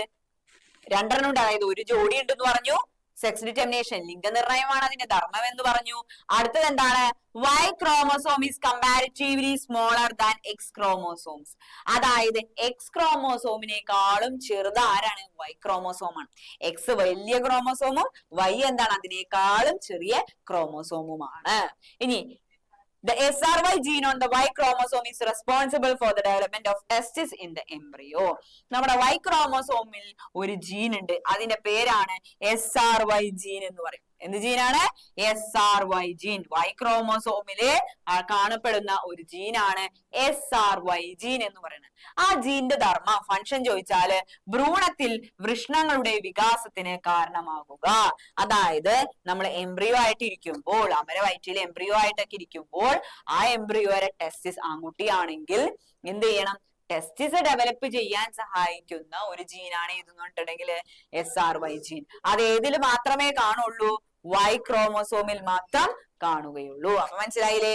Y ക്രോമോസോമിൽ മാത്രം കാണപ്പെടുന്ന ജീനാണ് ഇത് SRY ജീൻ എന്ന് പറയുന്നത്. ആ SRY ജീൻ എന്തിനു സഹായിക്കുന്നുണ്ട്? Development of ടെസ്റ്റിസ് in the embryo. Embryo ആയിരിക്കുമ്പോൾ, ഭ്രൂണമായിരിക്കുമ്പോൾ വൃഷ്ണങ്ങളുടെ ഡെവലപ്മെന്റ്, ടെസ്റ്റിസിന്റെ ഡെവലപ്മെന്റ് സഹായിക്കുന്നതാണ് ഇതെന്ന് പറഞ്ഞിട്ടുണ്ടെങ്കിൽ SRY ജീൻ. അപ്പോ ഇത് ഇമ്പോർട്ടന്റ് ആണ് കേട്ടാ, ഇമ്പോർട്ടന്റ് ആണ്. ഹ്യൂമൻ ക്രോമോസോംസ് ഇമ്പോർട്ടന്റ് ആണ്. എന്തായാലും എക്സാമിന് ചോദിക്കുന്ന ഒരു ഭാഗമാണ് സൊമാറ്റിക് സെക്സ് ക്രോമോസോം. നമ്മൾ ഇതേപോലെ ഡിഫറൻസ് ആയിട്ട് തന്നെ പഠിച്ചു വെക്കുക കേട്ടാ. അടുത്തത് നോക്കിയാ, ഈ പിക്ചർ നോക്കിയാൽ നിങ്ങൾക്ക് മനസ്സിലാവും. നമ്മള് ഇതാണ് 44, അതായത് 22 ജോഡി. 22 ജോഡി എന്താണ്? സൊമാറ്റിക് ആണ് കേട്ടാ. സ്വരൂപം രണ്ടെണ്ണം, 2 ജോഡി അല്ല, 2 ജോഡിയല്ല, സോറി, 1 ജോഡി, അതായത് 2 എണ്ണം എന്തായിരിക്കും? Sex chromosomes. ഇത് രണ്ടും നമുക്ക് എന്ത് ചെയ്യുന്നില്ല? ഇത് രണ്ടും സ്ത്രീക്കും പുരുഷനും കാണും? ഇല്ല. ഇതാണ് എന്തെന്ന് പറയണത്? പുരുഷനിലുള്ളത്. പുരുഷനിൽ സൊമാറ്റിക് സ്വരൂപം നമ്മളും സ്ത്രീക്കും പുരുഷനും വ്യത്യാസം ഉണ്ടാ? ഇല്ല. അവരെന്ത് ചെയ്യണത്? ഫിസിക്കൽ ക്യാരക്ടറിസ്റ്റിക്സിനെയാണ് എന്ത് ചെയ്യണത്? കൺട്രോൾ ചെയ്യണത്. ശാരീരിക സവിശേഷതകളെയാണ്. അത് സ്ത്രീക്കും പുരുഷനും വ്യത്യാസം ഉണ്ടാ? ഇല്ല. ക്യാരക്ടേഴ്സ് ഒക്കെ ഒരുപോലെ തന്നെയാണ് അല്ലെ? പക്ഷെ വ്യത്യാസം, ലിംഗമാണ് അവർക്ക് എന്ത് ചെയ്യണത്? വ്യത്യാസം വരുന്നത്. അതായത് സെക്സ് ക്രോമോസോമിലാണ് അവർക്ക് എന്ത് മതി? വ്യത്യാസം വന്നാൽ മതി. അല്ലാതെ 44 എണ്ണത്തിൽ വ്യത്യാസം വരില്ല. സ്ത്രീ ആയാലും പുരുഷനായാലും 44 തന്നെ വരുള്ളൂ. കണ്ട, സ്ത്രീ ആയാലും പുരുഷനായാലും എന്ത് തന്നെയാണ്? 44 തന്നെ വരുള്ളൂ. പക്ഷെ എന്ത് മാറും? സെക്സ് ക്രോമോസോംസ് മാറും അല്ലെ? പുരുഷനാണെങ്കിൽ സെക്സ് ക്രോമോസോംസ് ഏതായിരിക്കും? എക്സും വൈയും ആയിരിക്കും വരിക. സ്ത്രീ ആണെന്നുണ്ടെങ്കിൽ അതെന്തായിരിക്കും? എക്സും എക്സും ആയിരിക്കും വരിക. ഓക്കെ, അങ്ങനെയാണ്. അപ്പൊ സെക്സ് ക്രോമോസോംസിൽ മാത്രമേ എന്ത് ചെയ്യുന്നുള്ളൂ? വ്യത്യാസമുള്ളൂ. ഈ പിക്ചറിൽ നോക്കിയേ, എക്സും വൈയും കാണുമ്പോൾ കണ്ട, എക്സ് വലുത്, വൈ എന്താണ്? ചെറിയ ക്രോമോസോം ആണ്. ഓക്കെ, ഇനി അടുത്ത നോക്കിയേ, ഏത്? Human chromosome. നമ്മൾ നേരത്തെ ഇപ്പൊ തന്നെ പറഞ്ഞതാണ് കേട്ടാ. ജനറ്റിക് കോൺസ്റ്റിറ്റ്യൂഷൻ, ജനിതക ഘടന. സ്ത്രീയുടെ ജനിതക ഘടന അല്ലെങ്കിൽ പുരുഷന്റെ ജനിതക ഘടന എന്ന് ചോദിച്ചാൽ ഇതേപോലെ തന്നെ എഴുതണം. ഫീമെയിൽ ആണെങ്കിൽ 44 + XX. അതിൽ സ്വരൂപം, സൊമാറ്റിക് വ്യത്യാസം വരുമോ? ഇല്ല. ആകെ മാറുന്ന ഭാഗം ഏതാണ്? സെക്സ് ക്രോമോസോം, ലിംഗനിർണയത്തിന്റെ ഭാഗം മാത്രമാണ്. അവിടെ സ്ത്രീ ആണെങ്കിൽ അവിടെ XX വരും, പുരുഷനാണെങ്കിൽ അവിടെ എന്തായിരിക്കും? XY ആണ് വരാം. ഓക്കെ, ഇതിന്റെ ബോക്സ് ആണ് തന്നിരിക്കുന്നത് കേട്ടാ. ഇത് ഇമ്പോർട്ടന്റ് ആണ്, നമുക്ക് ചോദിക്കാം. ജനറ്റിക് കോൺസ്റ്റിറ്റ്യൂഷൻ, ജനിതക ഘടന നോക്കാം. Total number of chromosomes, number മാറുന്നുണ്ടാ? മനുഷ്യന്മാർക്ക് ഏത് മനുഷ്യനെടുത്താലും എത്ര തന്നെ വരുള്ളൂ? 46 തന്നെയാണ് വരുന്നത് അല്ലെ? മനുഷ്യന്മാരെ ക്രോമോസോം നമ്പർ എത്രയാണ്? 46 ആണ്. ഇനി നമ്പർ ഓഫ് സൊമാറ്റിക് ക്രോമോസോംസ് മാറണണ്ടാ? സ്ത്രീക്കും പുരുഷനും മാറുമോ? ശാരീരിക സവിശേഷതകളെ നിയന്ത്രിക്കുന്നതല്ലേ, ഫിസിക്കൽ ക്യാരക്ടേഴ്സിനെ കൺട്രോൾ ചെയ്യുന്നതല്ലേ സൊമാറ്റിക് സ്വരൂപം? അതിൽ വ്യത്യാസം ഉണ്ടാ? ഇല്ല. അപ്പൊ 44 തന്നെയാണ് അതും വരാം. സ്ത്രീ ആയാലും പുരുഷനായാലും 44. പക്ഷെ എവിടെ വ്യത്യാസം വരേണ്ടത് നോക്കിയേ? Number and type of sex chromosome. നമ്പറിൽ വ്യത്യാസം വരൂല.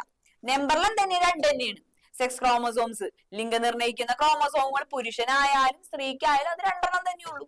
പക്ഷെ അതിന്റെ തരം വ്യത്യാസം വരും, ടൈപ്പ് വ്യത്യാസം വരുന്നുണ്ട്. നോക്കിയേ, സ്ത്രീക്കാണെങ്കിൽ നേരത്തെ പറഞ്ഞ പോലെ XX-ഉം പുരുഷനാണെങ്കിൽ അത് എന്തായിരിക്കും? XY-യും. ഇതൊന്ന് പഠിച്ചു വെക്കണം, ഇമ്പോർട്ടന്റ് ആണ്. ഓക്കെ, അടുത്തത്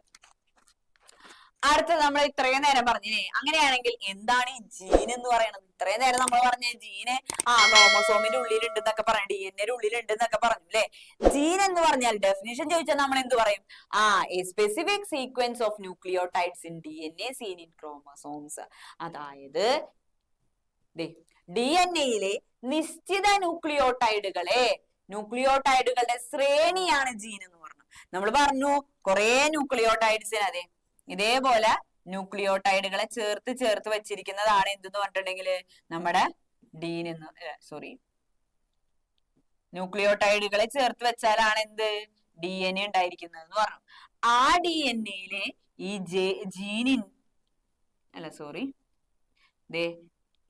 ന്യൂക്ലിയോടൈഡുകളുടെ ഒരു കൂട്ടം, സീക്വൻസ്, ശ്രേണി എന്നൊക്കെ പറയാൻ പറ്റും. ന്യൂക്ലിയോടൈഡുകളുടെ ശ്രേണി എന്നാണ് പറയാ ട്ടാ. ന്യൂക്ലിയോടൈഡുകളുടെ കൂട്ടം, ഒരു സെഗ്മെന്റ്, ഒരു സീക്വൻസ്, ഒരു ശ്രേണി, അതിനെയാണ് നമ്മൾ എന്തെന്ന് വിളിക്കുന്നത്? ജീൻ എന്ന് പറയുന്നത്. അപ്പൊ ന്യൂക്ലിയോടൈഡുകളുടെ ഒരു ശ്രേണി, സീക്വൻസിനെയാണ് എന്തെന്ന് പറയുന്നത്? ജീൻ എന്ന് പറയുന്നത്. ആ ജീനുകൾ എന്ത് ചെയ്യും? ജീനുകളുടെ നിർദ്ദേശം അനുസരിച്ച് നിർമ്മിക്കുന്ന പ്രോട്ടീനുകളാണ് സ്വഭാവ സവിശേഷതകൾ രൂപപ്പെടുത്തുന്നതും മെറ്റബോളിക് പ്രവർത്തനങ്ങളെ നിയന്ത്രിക്കുന്നതും. നമ്മളെ ജീനുകളുടെ നിർദ്ദേശം അനുസരിച്ച് എന്തുണ്ടാകും? പ്രോട്ടീനുകൾ ഉണ്ടാവും. ജീനുകളുടെ ഇൻസ്ട്രക്ഷൻ അനുസരിച്ച് എന്തുണ്ടാവും? പ്രോട്ടീൻസ് ഉണ്ടാകും. Proteins which are synthesize according to the instructions of gene. ജീനുകളുടെ ഇൻസ്ട്രക്ഷൻസ് അനുസരിച്ച് ആരുണ്ടാകും? പ്രോട്ടീനുകൾ ഉണ്ടാകും. ആ പ്രോട്ടീൻ, ഇപ്പൊ നോക്കിയേ, ഇത് ജീന്റെ നിർദ്ദേശം അനുസരിച്ച് ജീൻ പറഞ്ഞു കൊടുത്തിട്ട് എന്തുണ്ടാകും? പ്രോട്ടീൻസിന് ഉണ്ടാക്കും, പ്രോട്ടീൻസിനെ നിർമ്മിക്കും. ഈ പ്രോട്ടീൻസ് ആണ് എന്ത് ചെയ്യണത്? നമ്മുടെ ക്യാരക്ടേഴ്സിനെ കൺട്രോൾ ചെയ്യുന്നത്. ക്യാരക്ടേഴ്സ് എന്ന് പറഞ്ഞിട്ടുണ്ടെങ്കിൽ എന്തൊക്കെയായിരിക്കാം? മെറ്റബോളിക് ആക്ടിവിറ്റീസ് ആയിരിക്കാം. മെറ്റബോളിക് ആക്ടിവിറ്റീസിനും അതേപോലെ തന്നെ ക്യാരക്ടറിസ്റ്റിക് ഫീച്ചേഴ്സിനെയും കൺട്രോൾ ചെയ്യുന്നത് ഏത് തന്നെയാണ്? സ്വഭാവ സവിശേഷതകളെയും മെറ്റബോളിക് ആക്ടിവിറ്റീസിനെയും മെറ്റബോളിക് പ്രവർത്തനങ്ങളെയും നിയന്ത്രിക്കുന്നത് ആര് തന്നെയാണ്? ഈ ജീൻ തന്നെയാണ്. ജീൻ എന്ത് ചെയ്യും? ജീനിന്റെ നിർദ്ദേശം കൊണ്ട് എന്തുണ്ടാക്കും? പ്രോട്ടീൻസിനെ ഉണ്ടാക്കും. ആ പ്രോട്ടീൻസ് ആണ് എന്നിട്ട് എന്ത് ചെയ്യണത്? ഈ പറഞ്ഞ കാര്യങ്ങളെ നിയന്ത്രിക്കുന്നത്. ഓക്കെ, അതാണ് ജീൻ എന്ന് പറഞ്ഞു കഴിഞ്ഞാൽ. ഇനി അടുത്തത് എന്താണ്? ജനറ്റിക്സ്. ജനറ്റിക്സ് എന്ന് പറഞ്ഞു കേട്ടിട്ടുണ്ട് നിങ്ങള്? അതിനു മുമ്പാണെന്നുണ്ടെങ്കിൽ കുറച്ച് കാര്യങ്ങൾ പറയാനുണ്ട്.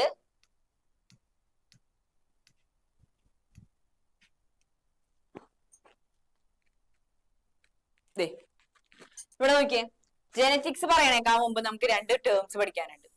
അതാണ് എന്ത്? ഹെറിഡിറ്റിയും വേരിയേഷൻ. എന്താണ് ഈ ഹെറിഡിറ്റി എന്ന് പറഞ്ഞിട്ടുണ്ടെങ്കിൽ? ഹെറിഡിറ്റി, പാരമ്പര്യം എന്ന് കേട്ടിട്ടുണ്ടോ നിങ്ങള്? മലയാളത്തിൽ പാരമ്പര്യം എന്ന് കേട്ടിട്ടുണ്ടോ? എന്താണ് ഈ പാരമ്പര്യം? അതിന്റെ ഡെഫിനിഷൻ എന്താണ്? അതായത് transmission of characteristics from parents to their offspring. Offspring എന്ന് പറഞ്ഞാൽ സന്താനം അല്ലെങ്കിൽ കുട്ടി. അതായത് മാതാപിതാക്കളുടെ സവിശേഷതകൾ സന്താനങ്ങളിലേക്ക് വ്യാപരിക്കുന്നത്. ഇപ്പോ എന്ത് ചെയ്യും? നമ്മുടെ അച്ഛന്റെയും അമ്മയുടെയും ക്യാരക്ടേഴ്സ് എന്ത് ചെയ്യും? നമ്മളിലേക്ക് എത്തുന്നുണ്ട്, അല്ലെ? നമ്മളിൽ അത് എക്സ്പ്രസ് ചെയ്യുന്നുണ്ട്. അതിനെയാണ് നമ്മൾ എന്തെന്ന് വിളിക്കുന്നത്? ഹെറിഡിറ്റി അല്ലെങ്കിൽ പാരമ്പര്യം എന്ന് പറയുന്നത്. ഇനി അടുത്ത എന്താണ്? വേരിയേഷൻ, വ്യതിയാനം എന്ന് പറയും. വേരിയേഷൻ അല്ലെങ്കിൽ വ്യതിയാനം എന്ന് പറയും. ഈ വ്യതിയാനം പറയട്ടെ, ഞാനൊരു കാര്യം ചോദിക്കട്ടെ. നമ്മൾ പറഞ്ഞു പാരമ്പര്യം, നമുക്ക് അവരെ ക്യാരക്ടേഴ്സ് കിട്ടുന്നുണ്ടെന്ന് പറഞ്ഞു. പക്ഷേ നമ്മളെല്ലാവരും ഫോട്ടോസ്റ്റാറ്റ് കോപ്പിയാണോ? നമ്മുടെ പാരന്റ്സിന്റെ ഫോട്ടോസ്റ്റാറ്റ് കോപ്പിയാണോ നമ്മള്? അല്ല, അല്ലെ? നമുക്ക് നമ്മുടേതായ ക്യാരക്ടേഴ്സ് ഉണ്ട്, അല്ലെ? അവരിലല്ലാത്ത, അവരിൽ നിന്ന് വ്യത്യസ്തമായ ക്യാരക്ടേഴ്സ് നമ്മളിലുണ്ട്. അങ്ങനെ വ്യത്യസ്തമായ ക്യാരക്ടേഴ്സിനെയാണ് എന്തെന്ന് പറയുന്നത്? വേരിയേഷൻസ്, വ്യതിയാനം എന്ന് പറയുന്നത്. അപ്പൊ എന്ത് പറയാം അതിന്റെ definition? Characters expressed in offspring that differ from their parents. അതായത് മാതാപിതാക്കളിൽ നിന്ന് വ്യത്യസ്തമായി സന്താനങ്ങളിൽ പ്രകടമാകുന്ന സവിശേഷതകളാണ് വ്യതിയാനങ്ങൾ. അമ്മയുടെയും അച്ഛന്റെയും അല്ലാതെ കുറെ ക്യാരക്ടേഴ്സ് എന്ത് ചെയ്യും? നമ്മളിൽ എക്സ്പ്രസ് ചെയ്യും. അതിനെയാണ് എന്തെന്ന് പറയുന്നത്? വേരിയേഷൻ എന്ന് പറയുന്നത്. അതിനെന്തെന്ന് പറയും? വേരിയേഷൻ എന്ന് പറയും. അപ്പൊ അങ്ങനെയാണെങ്കിൽ അടുത്ത ടേം എന്താണ് നമുക്ക് പഠിക്കേണ്ടത്? ജനറ്റിക്സ് ആണ്. എന്താണ് genetics? It is the branch of science that deals with genes, heredity and variation. എന്താണ് ജനറ്റിക്സ് എന്ന് പറഞ്ഞിട്ടുണ്ടെങ്കിൽ? നമ്മുടെ ഈ നേരത്തെ നമ്മൾ പറഞ്ഞ പാരമ്പര്യം, ഹെറിഡിറ്റി, വേരിയേഷൻ, വ്യതിയാനം, അതേപോലെ ജീനുകളെ കുറിച്ച് പഠിക്കുന്ന ശാസ്ത്രശാഖ, ബ്രാഞ്ച് ഓഫ് സയൻസിനെയാണ് നമ്മൾ എന്തെന്ന് വിളിക്കുന്നത്? ജനറ്റിക്സ്, ജനിതക ശാസ്ത്രം. മലയാളത്തിൽ എന്ത് പറയും? ജനിതക ശാസ്ത്രം എന്ന് പറയും. ജീനുകളെ കുറിച്ചും ഹെറിഡിറ്റിനെ കുറിച്ചും വേരിയേഷനെ കുറിച്ചും പഠിക്കുന്ന ശാസ്ത്രശാഖ, ബ്രാഞ്ച് ഓഫ് സയൻസ് ആണ് എന്ത്? ജനറ്റിക്സ് എന്ന് പറയും. മനസ്സിലായില്ലേ? അപ്പൊ 3 ടേംസ് കിട്ടിയാലാ? Heredity, variation, genetics. അടുത്തത് നമ്മൾ പഠിക്കാൻ പോകുന്നത് ജീൻ എഡിറ്റിംഗ്. അതായത് നമ്മൾ പറഞ്ഞു ജീൻ എന്ന് പറഞ്ഞാൽ എന്താണ്? നമ്മുടെ DNA ന്യൂക്ലിയോടൈഡിന്റെ അറേഞ്ച്മെന്റ്, സീക്വൻസ്, ഒരു ശ്രേണി. ആ ശ്രേണിനെയാണ് നമ്മൾ എന്തെന്ന് വിളിക്കുന്നത്? ജീൻ എന്ന് വിളിക്കുന്നത്. നമുക്കറിയാം ജീനുകൾ, അതിൽ ഏറ്റവും ഇമ്പോർട്ടന്റ് ആയിട്ട് അല്ലെങ്കിൽ ഏറ്റവും ഇമ്പോർട്ടന്റ് ആയിട്ടുള്ള ഒരു പഠനമാണ് എന്തെന്നുണ്ടല്ലേ? ജീൻ എഡിറ്റിംഗ് എന്ന് പറഞ്ഞാൽ. ജീൻ എഡിറ്റിംഗ് എന്താണ്? എഡിറ്റിംഗ് എന്ന് പറഞ്ഞിട്ടുണ്ടെങ്കിൽ എഡിറ്റിംഗ് നിങ്ങൾ എന്താ ഉദ്ദേശിക്കുന്നത്? നമ്മൾ ഇംഗ്ലീഷിലായാലും, അല്ലെങ്കിൽ വേണ്ട, ഇംഗ്ലീഷ് പറയണ എന്തിനാണ്, നമുക്ക് എല്ലാവരും ഡിജിറ്റലായിട്ട് എല്ലാവരും അറിയുന്ന ആൾക്കാരാണ്. നമ്മളെപ്പോഴും ഫോണിൽ ഫോട്ടോസും കാര്യങ്ങളൊക്കെ എഡിറ്റ് ചെയ്യുന്ന കേട്ടിട്ടുണ്ടാവും. എന്താണ് ഈ എഡിറ്റ്? നമുക്ക് ആവശ്യമില്ലാത്ത സാധനങ്ങൾ എന്ത് ചെയ്യുക, നമ്മൾ കട്ട് ചെയ്തിട്ട് എന്ത് ചെയ്യുക, ആവശ്യമുള്ള സാധനങ്ങൾ കൂട്ടിച്ചേർക്കുക. അതിനല്ലേ നമ്മൾ എഡിറ്റിംഗ് എന്ന് പറയുന്നത്. അതേപോലൊരു സാധനം തന്നെയാണ് ഇവിടെ എന്താണ് ജീൻ എഡിറ്റിംഗ്. അതായത് നമുക്ക് ഏതെങ്കിലും അസുഖപൂർവമായിട്ടോ അല്ലെങ്കിൽ എന്തെങ്കിലും തകരാറ് സംഭവിച്ച ജീനുകളെ എടുത്തു മാറ്റിയിട്ട് റിമൂവ് ചെയ്തിട്ട് എന്ത് ചെയ്യുക, അവിടേക്ക് പുതിയ ജീനിനെ വെക്കുക. മനസ്സിലായ? അല്ലെങ്കിൽ റിമൂവ് ചെയ്യുന്ന, കട്ട് ചെയ്ത് കളയുന്ന ആ പ്രോസസ്സാണ് എന്തെന്ന് പറഞ്ഞാൽ ജീൻ എഡിറ്റിംഗ് എന്ന് പറഞ്ഞാൽ. മനസ്സിലായില്ലേ? Process which can bring desirable changes in the genes of DNA. ഈ ജീൻ എഡിറ്റിംഗ് വഴി നമുക്ക് എന്ത് ചെയ്യാൻ പറ്റും? DNA-യിലത്തെ ജീനുകളിൽ എന്ത് ചെയ്യാം? വ്യത്യാസപ്പെടുത്താൻ പറ്റും. ഡിസൈറബിൾ ചേഞ്ചസ്, നമുക്ക് ആവശ്യമായിട്ടുള്ള ചേഞ്ചസ് അവിടെ എന്ത് ചെയ്യാൻ പറ്റും? വരുത്താനായിട്ട് സാധിക്കും. ഇപ്പൊ തകരാറ് പറ്റിയ ഒരു ജീനോ അല്ലെങ്കിൽ എന്തെങ്കിലും ഒരു കാര്യങ്ങൾ മാറ്റണം എന്നുണ്ടെങ്കിൽ നമുക്ക് എന്ത് ചെയ്താൽ മതി? ആ ജീനിനെ അവിടെ നിന്ന് എന്ത് ചെയ്താൽ മതി? എടുത്ത് മാറ്റി, കട്ട് ചെയ്ത് മാറ്റിയിട്ട് വേറൊരു പുതിയ ജീനിനെ എടുത്ത് വെച്ചൂടെ? അല്ലെ? അങ്ങനെ ഡിസൈറബിൾ ചേഞ്ചസ് നമുക്ക് DNA-യിൽ വരുത്താൻ പറ്റുന്നതിനെയാണ് നമ്മൾ എന്തെന്ന് പറയുന്നത്? ജീൻ എഡിറ്റിംഗ് എന്ന് പറയും. എന്താണ്? Gene editing. കട്ട് ചെയ്ത് കളയാം, ആവശ്യമുള്ളത് കൂട്ടാം, അത്രേ ഉള്ളൂ. ഓക്കെ. അതില് CRISPR-Cas9 അതൊരു ടെക്നോളജിയാണ് കേട്ടാ. CRISPR-Cas9 ആ പേരൊന്ന് ഓർത്തു വെച്ചോളൂ, ഇമ്പോർട്ടന്റ് ആണ്. പേരൊന്ന് ഓർത്തു വെച്ചോളൂ. CRISPR-Cas9 എന്ന് പറയുന്ന ടെക്നോളജി. ആ ടെക്നോളജി എന്തിനു ഉപയോഗിക്കുന്നതാണ്? ജീൻ എഡിറ്റിങ്ങിന് ഉപയോഗിക്കുന്ന ഒരു ടെക്നോളജിയാണ് എന്ന് പറഞ്ഞിട്ടില്ലേ? CRISPR-Cas9. ഇത് കണ്ടുപിടിച്ചത് ആരാണ്? രണ്ടാളുകളുണ്ട്, രണ്ട് സയന്റിസ്റ്റുകളാണ്. അവരുടെ പേരാണ് ജെനിഫർ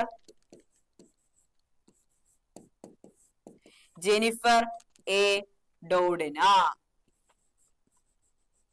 ജെനിഫർ എ ഡോഡ്ന. ഇതാണ് ജെനിഫർ എ ഡോഡ്ന. അടുത്തത് ഇമ്മാനുവൽ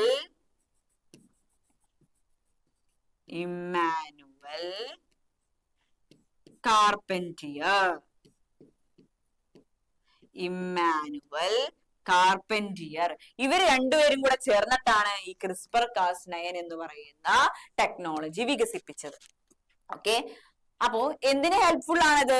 നമ്മുടെ treatment of genetic diseases. Genetic disease ട്രീറ്റ്മെന്റിന് സഹായിച്ചൂടെ? ജനറ്റിക് ഡിസീസ് എന്ന് പറഞ്ഞാൽ എന്താണ്? ജനിതക രോഗങ്ങളാണ്. അതായത് ജീനുകൾക്ക് തകരാറ് സംഭവിക്കുമ്പോൾ ഉണ്ടാകുന്ന അസുഖങ്ങളെയാണ് നമ്മൾ എന്ന് പറയുന്നത് ജനറ്റിക് ഡിസീസ്, ജനിതക തകരാറുകൾ എന്ന് പറയാം. ഓക്കെ. അപ്പോ അങ്ങനെയുള്ള ഇതില് ഈ CRISPR-Cas9 ഉപയോഗിച്ചിട്ട് എന്ത് ചെയ്യാൻ പറ്റും? നമുക്ക് ജീൻ എഡിറ്റ് ചെയ്യാൻ പറ്റും. തകരാറുള്ള ജീനിനെ, ആ അസുഖത്തിന് കാരണം എന്താ? ആ തകരാറാണല്ലോ, ജീനിന് പറ്റിയ തകരാറാണല്ലോ. ആ തകരാറുള്ള, ആ ഡിഫക്റ്റ് ഉള്ള ജീനിനെ എന്ത് ചെയ്യാൻ പറ്റും? ഈ CRISPR-Cas9 എന്ന് പറയുന്ന ടെക്നോളജി ഉപയോഗിച്ച് എന്ത് ചെയ്യാം? എഡിറ്റ് ചെയ്ത് കളയാം. അതായത് ആ ജീനിനെ എടുത്തു മാറ്റിയിട്ട് നമുക്ക് എന്ത് ചെയ്യാം? നോർമൽ ഫങ്ഷൻ ചെയ്യുന്ന ജീനിനെ എന്ത് ചെയ്യാൻ പറ്റും? വെക്കാനായിട്ട് സാധിക്കും. അപ്പോ അതാണ് എന്തെന്ന് പറഞ്ഞാൽ ജീൻ എഡിറ്റിംഗ് അല്ലെങ്കിൽ CRISPR-Cas9 എന്ന് പറഞ്ഞ ടെക്നോളജി. എഡിറ്റ് ചെയ്യാൻ സഹായിക്കുക, ജീനുകളെ എഡിറ്റ് ചെയ്യാനായിട്ട് സഹായിക്കുക. അതെന്തിനു സഹായിക്കുന്നു? ജനറ്റിക് ഡിസീസുകൾ ട്രീറ്റ് ചെയ്യാനായിട്ട് സഹായിക്കും. അതേപോലെ തന്നെ ക്യാൻസർ ട്രീറ്റ്മെന്റിനും എന്ത് ചെയ്യുന്നുണ്ട്? ഇത് സഹായിക്കുന്നുണ്ട്. Then also for developing pest or disease resistant crop varieties. നമുക്ക് എന്ത് ചെയ്യാൻ പറ്റും? അതായത് ഡിസീസ് റെസിസ്റ്റന്റ് ആയിട്ടുള്ള, പെസ്റ്റ് റെസിസ്റ്റന്റ് ആയിട്ടുള്ള ക്രോപ്പ് വെറൈറ്റീസിനെ നമുക്ക് എന്ത് ചെയ്യാം? പുതിയതായിട്ട് ഉണ്ടാക്കിയെടുക്കാനായിട്ട് സാധിക്കും. അതായത് ഇപ്പൊ നോക്കിയേ, രണ്ട് ചെടി ഉണ്ടെന്ന് വിചാരിക്കാം. ആ രണ്ട് ചെടി, ഒരു ചെടിക്ക് എന്താണ്? ഒരു ചെടിക്ക് നല്ല ഹൈ ഈൽഡ് ആണ്, അതായത് നല്ലോണം എന്ത് ചെയ്യുന്നുണ്ട്? ഉൽപാദനക്ഷമത കൂടിയതാണ്. പക്ഷെ അതിന്റെ റെസിസ്റ്റൻസ് എന്താണ്? കുറവാണ്. അതായത് ഡിസീസ് റെസിസ്റ്റന്റ് കുറവാണ്, പ്രതിരോധ ശേഷി കുറവാണ്. മനസ്സിലായ? പക്ഷെ മറ്റേ വേറൊരു ചെടി, ആ ചെടിക്കാണെന്നുണ്ടെങ്കിൽ ഈൽഡ് കുറവുണ്ടാവുള്ളൂ. പക്ഷെ എന്തുണ്ട്? ഡിസീസ് റെസിസ്റ്റന്റ് കൂടുതലാണ്, പ്രതിരോധ ശേഷി കൂടുതലാണ്, പെസ്റ്റിൽ നിന്നൊക്കെ, കീടങ്ങളിൽ നിന്നൊക്കെ. അപ്പൊ നമുക്ക് എന്ത് ചെയ്യാൻ പറ്റും? ഈ CRISPR-9 ഉപയോഗിച്ച്, CRISPR-Cas9 എന്ന് പറഞ്ഞ ജീൻ എഡിറ്റിംഗ് ടെക്നോളജി ഉപയോഗിച്ച് എന്ത് ചെയ്യാൻ പറ്റും? അതായത് നമ്മുടെ പ്രതിരോധ ശേഷി കൂടിയ ചെടിയില്ലേ, ആ ചെടിയിലത്തെ പ്രതിരോധ ശേഷി കൂട്ടാൻ സഹായിക്കുന്ന ജീൻ ഉണ്ടാവുമല്ലോ, ആ ജീനിനെ അവിടുന്ന് എഡിറ്റ് ചെയ്ത്, അതായത് കട്ട് ചെയ്തെടുത്തിട്ട് നമുക്ക് ഇവിടെ ഈ ചെടിയിൽ ചേർത്ത് വെച്ച ഹൈ ഈൽഡിങ് ആയിട്ടുള്ള പ്രതിരോധ ശേഷി കുറഞ്ഞൊരു ചെടി ഉണ്ടല്ലോ, അതിലെന്ത് ചെയ്യാൻ? ആ ജീൻ ആഡ് ചെയ്ത് കഴിഞ്ഞാൽ അവർക്ക് എന്ത് സംഭവിക്കും? നല്ല ഹൈ ഈൽഡിങ് ആയിട്ടുള്ള ചെടിയും കിട്ടും, അതേപോലെ തന്നെ പ്രതിരോധ ശേഷി കൂടിയ ചെടിയും നമുക്ക് കിട്ടും. അപ്പൊ അതാണ് ഈ പോയിന്റ് പറയുന്നത്. Also It also helps for developing pest or disease resistant crop varieties. നമുക്ക് ആവശ്യമായിട്ടുള്ള നമ്മുടെ ആവശ്യത്തിനനുസരിച്ച് നമുക്ക് എന്ത് ചെയ്യാം, ഡിസീസും അല്ലെങ്കിൽ പെസ്റ്റ് വെറൈറ്റീസ്, പെസ്റ്റ് റെസിസ്റ്റന്റ് ആയിട്ടുള്ള വെറൈറ്റീസ് ഓഫ് ക്രോപ്സ് എന്ത് ചെയ്യാൻ പറ്റും, ഉണ്ടാക്കിയെടുക്കാനായിട്ട് സാധിക്കും. മനസ്സിലായില്ലേ? അപ്പൊ ഇത് പഠിച്ചു വെക്കുക കേട്ടാ. ആരാണ് കണ്ടെത്തിയത്, ഏത് ടെക്നോളജിയാണ്, ജീൻ എഡിറ്റിംഗ് എന്ന് പറയുന്ന ടെക്നോളജിയെ ആ കണ്ടെത്തിയതിന്റെ പേര് പഠിക്കുക, എന്താണ് CRISPR-Cas9 ആണ്, ആരൊക്കെയാണ് ചേർന്ന് കണ്ടെത്തിയത് എന്നും കൂടെ പഠിച്ചു വെക്കുക. ഓക്കെ, അടുത്ത നോക്കിയേ, നമ്മുടെ ജനറ്റിക് ഡിസോർഡേഴ്സ് ആണ്, അല്ലെങ്കിൽ ക്രോമോസോമൽ ഡിസോർഡർ എന്ന് പറയും. തകരാറുകൾ നമ്മൾ പറഞ്ഞു, സാധാരണ ഒരു സ്ത്രീക്കാണെങ്കിൽ എത്രയായിരിക്കും, 44+XX ആയിരിക്കും.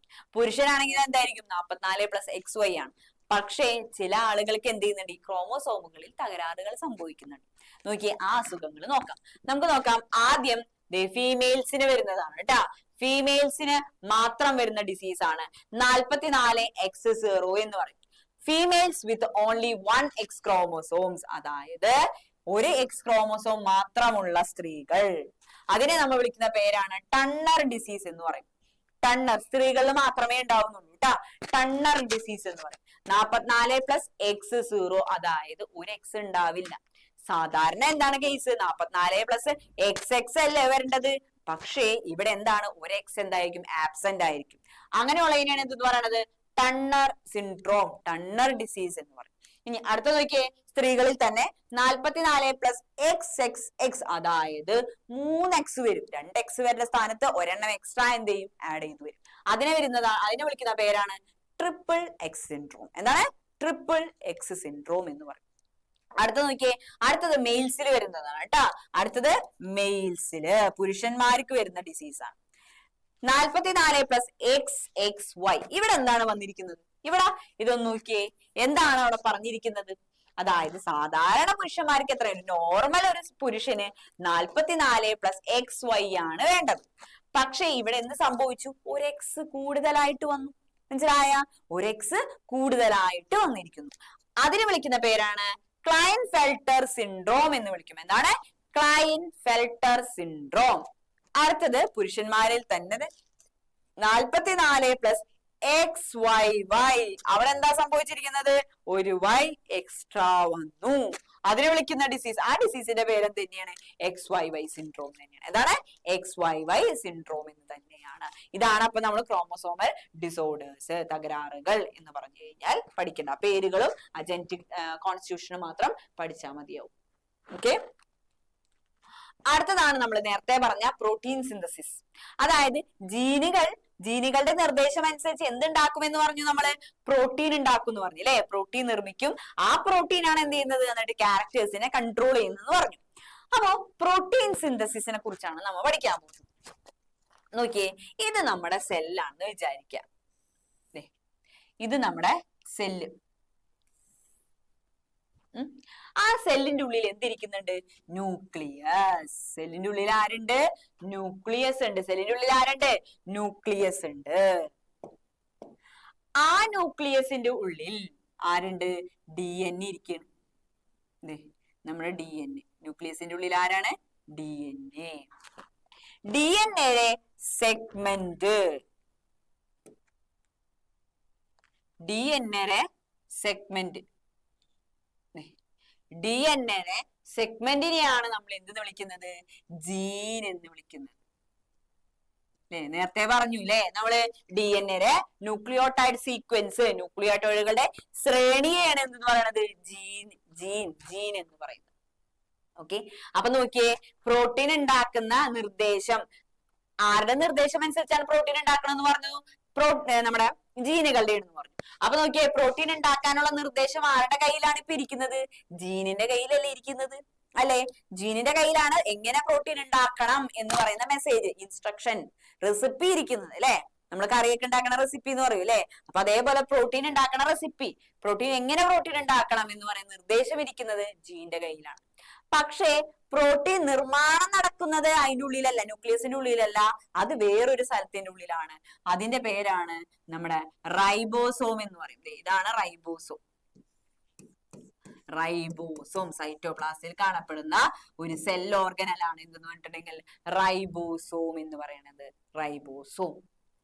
അപ്പൊ ഞാൻ ചോദിക്കട്ടെ, ഇൻസ്ട്രക്ഷൻ ഇരിക്കുന്ന ജീന്റെ കയ്യിലാണ്, പക്ഷെ പ്രോട്ടീൻ നിർമ്മാണം, പ്രോട്ടീൻ ഉണ്ടാക്കുന്നത് എവിടെ വെച്ചിട്ടാണ്? റൈബോസോമിന്റെ ഉള്ളിൽ വെച്ചിട്ടാണ്. DNA നമ്മുടെ ന്യൂക്ലിയസിന്റെ ഉള്ളിൽ നിന്ന് ഇറങ്ങി പോരാൻ പറ്റുമോ? DNA ന്യൂക്ലിയസിന്റെ ഉള്ളിൽ നിന്ന് ഇറങ്ങി സൈറ്റോപ്ലാസ്റ്റിൽ ഇരിക്കുന്ന ഈ റൈബോസോമിന്റെ അടുത്തേക്ക് എത്താൻ പറ്റുമോ? ഇല്ല. ഒരിക്കലും DNA എന്ത് ചെയ്യുന്നില്ല, അങ്ങനെ മൂവ് ചെയ്യുന്നില്ല. പകരം അപ്പൊ എന്ത് ചെയ്യും? ഇൻസ്ട്രക്ഷൻ ആണെങ്കിൽ അവിടെ ഇരിക്കുകയാണ്, റൈബോസോം ആണെങ്കിൽ സൈറ്റോപ്ലാസ്റ്റിന്റെ ഉള്ളിൽ ഇരിക്കുകയാണ്. എങ്ങനെ ഈ പ്രോട്ടീൻ എങ്ങനെ നിർമ്മാണം നടത്തും? അങ്ങനെയാവുമ്പോ ഒരു സിമ്പിൾ ആയിട്ട് പറയാം. ഇപ്പൊ നോക്കിയേ, നമുക്ക് എന്തെങ്കിലും ഒരു കാര്യം പറയണമെന്ന് വിചാരിക്കാം, ഒരു ഫ്രണ്ട്സിനോടോ അല്ലെങ്കിൽ നമുക്കാണെങ്കിൽ ആളുടെ അടുത്ത് എത്താൻ പറ്റൂല, അതായത് ചെല്ലാൻ പറ്റൂല. അപ്പൊ നമ്മൾ എന്ത് ചെയ്യും? അങ്ങോട്ട് പോകുന്നത്, അല്ലെങ്കിൽ നമ്മളെ വേറെ ഏതെങ്കിലും ഫ്രണ്ട്സിന്റെ കയ്യിൽ എന്ത് ചെയ്യും, നമ്മൾ കൊടുത്തയക്കേ, അല്ലെങ്കിൽ നമ്മൾ എന്ത് ചെയ്യും, നമുക്ക് ആവശ്യമുള്ള എന്താണോ നമുക്ക് പറയേണ്ടത് അത് അയാളോട് പറഞ്ഞു വിടും. ഇന്ന ആള് പറയാനായിട്ട് പറഞ്ഞു എന്നും പറഞ്ഞിട്ട് എന്ത് ചെയ്യും, നമ്മൾ പറഞ്ഞു വിടാറുണ്ട് ഇല്ലേ? രണ്ടാളുകളുടെ ഇടയിൽ എന്ത് ചെയ്യും, ഒരു മധ്യസ്ഥൻ അല്ലെ, അങ്ങോട്ടും ഇങ്ങോട്ടും കാര്യങ്ങൾ എത്തിക്കാനായിട്ട് ഒരാളുണ്ടാവും ഇല്ലേ? അതേപോലെ തന്നെയാണ് എന്ത് ചെയ്യണത് ഇവിടെ നോക്കിയേ, ജീനിന്റെ ഉള്ളിൽ ഇൻസ്ട്രക്ഷൻ ഇരിക്കുന്നത് പ്രോട്ടീൻ എവിടെ നിർമ്മിക്കണം? റൈബോസോമിന്റെ ഉള്ളിൽ നിർമ്മിക്കണം. അപ്പോ ജീനിനാണെങ്കിൽ അവിടെ നിന്ന് ഇറങ്ങി പോരാൻ പറ്റുമോ? ഇല്ല. പകരം അവര് ആരെ പറഞ്ഞു വിടും? ഒരു ആളവിടെ നിന്ന് എന്ത് ചെയ്യും, പറഞ്ഞു വിടും. ജീനിൽ നിന്ന് ഒരാളുണ്ടാകും, അയാളുടെ പേരാണ് mRNA എന്ന് പറയും. എന്താണ്? mRNA. നമ്മുടെ DNA-യിൽ നിന്ന് എന്തുണ്ടാകും? കോപ്പി ചെയ്ത് മേടിക്കും, മെസ്സേജിനെ കോപ്പി ചെയ്ത് മേടിക്കും. എന്നിട്ട് ഉണ്ടാവുന്ന ഒരാളാണ് എന്ത്? മെസ്സഞ്ചർ RNA എന്ന് പറയും. എന്താണ്? mRNA, Messenger RNA. DNA-യിൽ നിന്ന് ഉണ്ടാകുന്ന RNA ആണ് ഇതെന്നുണ്ടെങ്കിൽ mRNA. മെസ്സേജ്, ഇൻസ്ട്രക്ഷൻസ് ഉണ്ടാക്കുന്ന, ഇൻസ്ട്രക്ഷൻസ് മേടിക്കുന്ന ആള്, ഇൻസ്ട്രക്ഷൻസ് കൊണ്ടുപോകുന്ന ആളാണ് ആയിരുന്നു പറഞ്ഞിട്ടുണ്ടെങ്കിൽ mRNA. അപ്പൊ നോക്കിയേ, ജീനിൽ നിന്ന് എന്ത് ചെയ്ത് മെസ്സേജ് കോപ്പി ചെയ്ത് മേടിച്ച്, എന്നിട്ട് ഈ mRNA ആണ് പിന്നെ എന്ത് ചെയ്യണത്? ന്യൂക്ലിയസിന്റെ പുറത്തേക്ക് എത്തുന്നത്. ആ mRNA എവിടെ ചെന്നിരിക്കും? റൈബോസോമിൽ എന്ത് ചെയ്യും? ചെന്നിരിക്കും. മനസ്സിലായ? അതായത് ജീനുകൾക്ക് എന്ത് ചെയ്യാൻ പറ്റില്ല, DNA-ക്ക് ആ ന്യൂക്ലിയസിന്റെ ഉള്ളിൽ നിന്ന് പുറത്തേക്ക് ഇറങ്ങാൻ പറ്റൂല. അപ്പൊ എന്ത് ചെയ്യും? ജീനിൽ നിന്ന് മെസ്സേജ് എന്ത് ചെയ്യും? ആ mRNA കോപ്പി ചെയ്ത് എവിടേക്ക് എത്തിച്ചു കൊടുക്കും? റൈബോസോമിലേക്ക് എത്തിച്ചു കൊടുക്കും. ഇനി പ്രോട്ടീൻ നിർമ്മിക്കണം. ഇനി അടുത്ത പ്രോസസ് എന്താണ്? പ്രോട്ടീൻ നിർമ്മാണം. പ്രോട്ടീൻ നിർമ്മിക്കുന്നത് നമ്മുടെ അമിനോ ആസിഡുകൾ ചേർന്നിട്ടാണ്. ഈ മുത്തുമുത്ത് പോലെ കിടക്കുന്നതാണ് എന്തെന്ന് പറഞ്ഞിട്ടുണ്ടെങ്കിൽ അമിനോ ആസിഡ്സ് എന്ന് പറയുന്നത്. അമിനോ ആസിഡുകൾ. ഈ അമിനോ ആസിഡുകൾ സൈറ്റോപ്ലാസ്റ്റിൽ ഇങ്ങനെ ചെതറി കിടക്കുകയായിരിക്കും, സ്പ്രെഡ് ചെയ്ത് അങ്ങോട്ട് കിടക്കുകയായിരിക്കും. അപ്പൊ ഈ അമിനോ ആസിഡുകൾ ചേർത്ത് വെച്ചാൽ മാത്രമേ എന്തുണ്ടാവുള്ളൂ? പ്രോട്ടീൻ ഉണ്ടാവുള്ളൂ. അപ്പൊ നോക്കിയേ, ഈ അമിനോ ആസിഡുകൾ ഇങ്ങനെ ചെതറി കിടക്കല്ലേ, ഇതാണെങ്കിൽ റൈബോസോമിലേക്ക് എത്തിയാൽ മാത്രമേ കൂട്ടിച്ചേർത്ത് എന്തുണ്ടാക്കാൻ പറ്റുള്ളൂ? പ്രോട്ടീൻ ഉണ്ടാക്കാനായിട്ട് പറ്റുള്ളൂ. അപ്പോ ഈ അമിനോ ആസിഡ്സിനെ ഒരു RNA വരും കൊണ്ടുപോകാനായിട്ട്. എവിടേക്ക് കൊണ്ടുപോകാനായിട്ട്? റൈബോസോമിലേക്ക് എത്തിച്ചേരാം. മടിയന്മാർ അവിടെ ഇടയ്ക്ക് കിടക്കണേ, പിടിച്ചു വലിച്ചു കൊണ്ടുപോകണം അങ്ങോട്ട്. അപ്പൊ എന്ത് ചെയ്യും? അവിടെ വരുന്ന RNA ആണ് tRNA എന്ന് പറയും. Transfer RNA. ട്രാൻസ്ഫർ RNA ആണ് എന്ത് ചെയ്യണത്? ഈ അമിനോ ആസിഡുകളൊക്കെ പിടിച്ച് എവിടേക്ക് എത്തിച്ചു കൊടുക്കുന്നത്? റൈബോസോമിലേക്ക് എത്തിച്ചു കൊടുക്കുന്നത്. മനസ്സിലായ? tRNA, transfer RNA. Transfer RNA എന്ത് ചെയ്യും? ഈ അമിനോ ആസിഡുകളെ എന്ത് ചെയ്യും? പിടിച്ചു വലിച്ച് എവിടേക്ക് എത്തിച്ചു കൊടുക്കും? റൈബോസോമിലേക്ക് എത്തിച്ചു കൊടുക്കും. അങ്ങനെ റൈബോസോമിലേക്ക് ഈ അമിനോ ആസിഡുകൾ എത്തുവല. അങ്ങനെ അമിനോ ആസിഡുകൾ എന്ത് ചെയ്യും? ജോയിൻ ചെയ്യിക്കും. അമിനോ ആസിഡുകളെ ജോയിൻ ചെയ്യാൻ സഹായിക്കുന്നത്, അമിനോ ആസിഡുകൾ വെറുതെ ഇങ്ങനെ കൊണ്ടു നിർത്തിയാൽ അവര് നിൽക്കൂല. അവരെന്ത് ചെയ്യണം? ബോണ്ടുകൾ ക്രിയേറ്റ് ചെയ്യണം. അടുപ്പിച്ച് അങ്ങോട്ട് ബലത്തിൽ നിർത്തണം, വേണ്ടേ? ബോണ്ടുകൾ ക്രിയേറ്റ് ചെയ്തിട്ട് വേണം എന്ത് ചെയ്യാൻ? അമിനോ ആസിഡിനെ ചേർത്ത് വെക്കാനായിട്ട്. അങ്ങനെ അമിനോ ആസിഡുകളെ ചേർക്കാനായിട്ട് ബോണ്ടുകൾ ഉണ്ടാക്കാൻ നിർമ്മിക്കുന്ന RNA ആണ് rRNA, റൈബോസോമൽ RNA എന്ന് പറയും. അതായത് റൈബോസോമിൽ കാണപ്പെടുന്ന RNA-നെയാണ് എന്തെന്ന് വിളിക്കുന്നത്? Ribosomal RNA. അങ്ങനെ റൈബോസോമൽ RNA-യുടെ സഹായത്തോടു കൂടി ബോണ്ടൊക്കെ ഉണ്ടാക്കിയിട്ടാണ് എന്ത് ചെയ്യണത്? അമിനോ ആസിഡുകളെ പിടിച്ച് ചേർത്ത് ലാസ്റ്റ് എന്തുണ്ടാക്കും? പ്രോട്ടീൻ നിർമ്മിക്കുന്നത്. മനസ്സിലായില്ലേ? ഇതാണ് പ്രോട്ടീൻ നിർമ്മാണം എന്ന് പറഞ്ഞു കഴിഞ്ഞാൽ. ഓക്കെ, നമ്മളിത് ഇവിടെ ഒരു നോട്ട് കൊടുത്തിട്ടുണ്ട്. പ്രോട്ടീൻ സിന്തസിസ്, ട്രാൻസ്ക്രിപ്ഷൻ എന്താണ്? mRNA is formed from a specific nucleotide sequence gene in a DNA with the help of various enzymes. നമ്മൾ പറഞ്ഞു ന്യൂക്ലിയസ് അല്ലെ, ന്യൂക്ലിയസിന്റെ ഉള്ളിലാണ് എന്ത് നടക്കുന്നത്? ഈ പിക്ചർ ഒന്ന് നോക്കിയേ. ന്യൂക്ലിയസിന്റെ ഉള്ളിലാണ് എന്തുണ്ടാവണത്? നമ്മുടെ ജീൻ, അതായത് DNA-യിൽ നിന്ന് എന്തുണ്ടാവണത്? mRNA മെസ്സേജ് കോപ്പി ചെയ്യുന്നത്. അപ്പൊ DNA-യിൽ നിന്ന് mRNA ഉണ്ടാകുന്ന ആ പ്രോസസ്, ആദ്യത്തെ ഘട്ടം, ആദ്യത്തെ ഫേസിനെ നമ്മൾ വിളിക്കുന്ന പേരാണ് ട്രാൻസ്ക്രിപ്ഷൻ എന്ന് പറയും. എന്താണ്? ട്രാൻസ്ക്രിപ്ഷൻ എന്ന് പറയും. ഇനി രണ്ടാമത് നോക്കിയേ. രണ്ടാമത് എന്താണ്? mRNA എന്ത് ചെയ്യും? ന്യൂക്ലിയസിന് പുറത്തേക്ക് എത്തും, റൈബോസോമിലേക്ക് എത്തി. അതിനുശേഷം tRNA എന്ത് ചെയ്യും? അമിനോ ആസിഡുകളെ എന്ത് ചെയ്യും? റൈബോസോമിലേക്ക് എത്തിച്ചു കൊടുക്കും. അല്ലെ? ഏതൊക്കെ അമിനോ ആസിഡ് വേണമെന്ന് വെച്ചിട്ടുണ്ടെങ്കിൽ അതിനൊക്കെ തപ്പിപ്പിടിച്ച് എവിടേക്ക് എത്തിച്ചു കൊടുക്കും? റൈബോസോമിലേക്ക് എത്തിച്ചു കൊടുക്കും. അങ്ങനെ റൈബോസോമിലേക്ക് എത്തി. അതിനുശേഷം rRNA, റൈബോസോമൽ RNA-യുടെ സഹായത്താൽ, അല്ലെ, ബോണ്ടുകളൊക്കെ ക്രിയേറ്റ് ചെയ്ത് അമിനോ ആസിഡുകൾ എന്ത് ചെയ്യും? ജോയിൻ ചെയ്ത് എന്തുണ്ടാക്കും? പ്രോട്ടീൻ ഉണ്ടാക്കും. അങ്ങനെ പ്രോട്ടീൻ ഉണ്ടാക്കുന്ന രണ്ടാമത്തെ പ്രോസസ് അല്ലെങ്കിൽ രണ്ടാമത്തെ ഘട്ടത്തെയാണ് എന്തെന്ന് വിളിക്കുന്നത്? ട്രാൻസ്ലേഷൻ എന്ന് പറയുന്നത്. tRNA carry specific amino acid to the ribosome. Amino ആസിഡുകളെ കൊണ്ടുചെല്ലും. അതിനുശേഷം എന്ത് ചെയ്യുന്നുണ്ട്? rRNA-യുടെ സഹായത്താൽ എന്തായിരിക്കും? അമിനോ ആസിഡുകളെ ചേർത്ത് എന്തുണ്ടാക്കും? പ്രോട്ടീൻ ഉണ്ടാക്കും. അതാണ് ട്രാൻസ്ലേഷൻ. അപ്പൊ രണ്ട് ഘട്ടങ്ങളുണ്ട്, ട്രാൻസ്ക്രിപ്ഷനും ട്രാൻസ്ലേഷനും. നോക്കിയേ, ട്രാൻസ്ക്രിപ്ഷൻ നടക്കുന്ന സ്ഥലം എവിടെയാണ്? ന്യൂക്ലിയസിന്റെ ഉള്ളിലാണെങ്കിൽ ട്രാൻസ്ലേഷൻ എവിടെയാണ്? സൈറ്റോപ്ലാസത്തിലാണ്. സൈറ്റോപ്ലാസത്തിൽ നടക്കുന്ന പ്രോസസ് ആണ് ഏതെന്നുകൊണ്ടാൽ ട്രാൻസ്ലേഷൻ. ന്യൂക്ലിയസിന്റെ ഉള്ളിൽ നടക്കുന്നത് ഏതാണ്? ട്രാൻസ്ക്രിപ്ഷൻ. ഓക്കെ, അതാണ് ആ പിക്ചർ. ഇമ്പോർട്ടന്റ് ആണ്. ഈ പിക്ചർ നോക്കിക്കോളൂ ട്ടാ. പിക്ചറൊക്കെ നോക്കിക്കോളൂ, ഇമ്പോർട്ടന്റ് ആണ്. അടുത്തത് different types of RNAs in protein synthesis. പലതരത്തിലുള്ള, ഇപ്പൊ നമ്മൾ 3 RNAs ആണ് പഠിച്ചിട്ടുള്ളത്. പ്രോട്ടീൻ സിന്തസിസ് സഹായിക്കുന്ന RNA-കൾ 3 തരമുണ്ട്. ഒന്നെന്താണ്? mRNA, messenger RNA. ഇതാണ് mRNA എന്ന് പറഞ്ഞിട്ടുണ്ടെങ്കിൽ മെസഞ്ചർ RNA. ഇതാണ് മെസഞ്ചർ RNA. പിക്ചർ നോക്കിക്കോളൂ, ഇമ്പോർട്ടന്റ് ആണ്. മെസഞ്ചർ RNA ഫംഗ്ഷൻ എന്താ? Carry instruction from DNA to ribosome. DNA-യിൽ നിന്ന് സന്ദേശങ്ങൾ എവിടേക്ക് എത്തിച്ചു കൊടുക്കുക? റൈബോസോമിലേക്ക് എത്തിച്ചു കൊടുക്കുക. അടുത്തെന്താണ്? Transfer RNA, tRNA. tRNA picture നോക്കിക്കോളൂ ട്ടാ. ഇതാണ് tRNA, ഇമ്പോർട്ടന്റ് ആണ്. tRNA എന്ത് ചെയ്യും? Carry amino acids to ribosome. റൈബോസോമിലേക്ക് അമിനോ ആസിഡിനെ എവിടേക്ക് എത്തിച്ചു കൊടുക്കുക? റൈബോസോമിലേക്ക് എത്തിച്ചു കൊടുക്കുക. നമ്മൾ നേരത്തെ പറഞ്ഞില്ലേ, അമിനോ ആസിഡ് ഇങ്ങനെ സൈറ്റോപ്ലാസ്റ്റിൽ എല്ലായിടത്തൊക്കെ കിടക്കായിരിക്കുള്ളൂ. അതിനൊക്കെ പിടിച്ച് എവിടേക്ക് എത്തിക്കണം? റൈബോസോമിലേക്ക് എത്തിച്ചു കൊടുക്കണം. ആ എത്തിച്ചു കൊടുക്കുന്നതാണ് ആരെന്ന് പറഞ്ഞിട്ടുണ്ടെങ്കിൽ tRNA. ഇവിടെ ബൈൻഡ് ചെയ്യും. ഇവിടെയാണ് അമിനോ ആസിഡിനെ ബൈൻഡ് ചെയ്യുന്നത്. അങ്ങനെ വലിച്ചാണ് കൊണ്ടുപോകുന്നത് കേട്ടാ. അടുത്ത നോക്കിയേ, മൂന്നാമത്തതാണ് റൈബോസോമൽ RNA, rRNA എന്ന് പറയും. അതെന്താണ്? പ്രൈമറി കമ്പോണൻസ് ഓഫ് റൈബോസോം, അതായത് റൈബോസോമിൽ കാണപ്പെടുന്ന RNA. ഇവിടെ നോക്കിയേ, ഇതാണ് റൈബോസോം. അതിന്റെ ഉള്ളിൽ കാണപ്പെടുന്ന RNA ഇല്ലേ, ഇതിനെയാണ് എന്തെന്ന് പറയുന്നത്? റൈബോസോമൽ RNA എന്ന് പറയുന്നത്. അതെന്ത് ചെയ്യും? Helps in the formation of bonds between amino acid. Amino ആസിഡിൽ തമ്മിൽ കൂടിച്ചേരുമ്പോൾ എന്ത് വെച്ചിട്ടാണ് കൂടുന്നത്? ബോണ്ടുകൾ വെച്ചിട്ടാണ് അല്ലെ. വെറുതെ ഇങ്ങനെ വെച്ചിരുന്നിരിക്കൂല. അമിനോ ആസിഡ് കൂട്ടിച്ചേർത്ത് പിടിക്കണമെങ്കിൽ എന്ത് വരണം? ബോണ്ടുകൾ ക്രിയേറ്റ് ചെയ്യണം. ആ ബോണ്ടുകൾ ക്രിയേറ്റ് ചെയ്യാൻ സഹായിക്കുന്ന RNA ആണ് ഏതെന്ന് പറഞ്ഞിട്ടുണ്ടെങ്കിൽ rRNA, റൈബോസോമൽ RNA. അപ്പൊ അമിനോ ആസിഡുകൾ ഉണ്ടാവാൻ കമ്പൈൻ ചെയ്യാൻ സഹായിക്കുന്ന RNA ആണ് ഏതെന്ന് പറഞ്ഞിട്ടുണ്ടെങ്കിൽ rRNA എന്ന് പറയുന്നത്. ഇമ്പോർട്ടന്റ് ആണ് കേട്ടാ, ഇമ്പോർട്ടന്റ് ആണ്. Different types of RNAs with picture important ആണ്. ഓക്കെ, അടുത്ത നമ്മൾ പറഞ്ഞില്ലേ, ഹെറിഡിറ്റിയും കാര്യങ്ങളൊക്കെ നമ്മൾ പറഞ്ഞതാണ്. ഇനി ഫാദർ ഓഫ് ജെനറ്റിക്സ് നമ്മൾ പറഞ്ഞു, ജെനറ്റിക്സ് പറഞ്ഞു അല്ലെ. എന്താണ്? ജീനിനെ കുറിച്ചും വേരിയേഷൻസിനെ കുറിച്ചും ഹെറിഡിറ്റിനെ കുറിച്ചും പഠിക്കുന്ന ശാസ്ത്രശാഖയാണ് ജെനറ്റിക്സ്, ജനിതക ശാസ്ത്രം എന്ന് പറഞ്ഞു. ആ ജനിതക ശാസ്ത്രത്തിന്റെ പിതാവ്, ഫാദർ ഓഫ് ജെനറ്റിക്സ് ആരാണ്? Gregor Johann Mendel. ആരാണ്? ഗ്രിഗർ ജോഹാൻ മെൻഡൽ എന്ന് പറയുന്ന സയന്റിസ്റ്റ് ആണ് ഫാദർ ഓഫ് ജെനറ്റിക്സ്. അദ്ദേഹം ഒരു പള്ളിയിലച്ഛനായിരുന്നു, ഒരു പ്രീസ്റ്റ് ആയിരുന്നു. അദ്ദേഹം ജനിച്ചത് 1822 ജൂലൈ 20 ചെക്ക് റിപ്പബ്ലിക് എന്ന് വിളിക്കുന്ന ഇന്നറിയപ്പെടുന്ന നോർത്തേൺ മൊറാവിയയിലെ ഹൈൻസിസ് എന്ന് പറയുന്ന ഒരു വില്ലേജിലാണ്, ഒരു ഗ്രാമത്തിലാണ് അദ്ദേഹം ജനിക്കുന്നത്. അദ്ദേഹം 1847 അദ്ദേഹം ഓഗസ്റ്റിയൻ മൊണാസ്ട്രിയിൽ എന്ത് ചെയ്യാണ്? അച്ഛനായിട്ട്, അതായത് പ്രീസ്റ്റ് ആയിട്ട് എന്ത് ചെയ്യാണ്? പ്രവേശിക്കുകയാണ്. അതിനുശേഷം 1851 മുതൽ 53 വരെയും അദ്ദേഹം എന്ത് ചെയ്യുന്ന പഠനകാര്യങ്ങൾ പഠിക്കാൻ പോയിട്ടുണ്ട്. എന്തൊക്കെ കാര്യങ്ങളാണ് അദ്ദേഹം പഠിച്ചിട്ടുള്ളത്?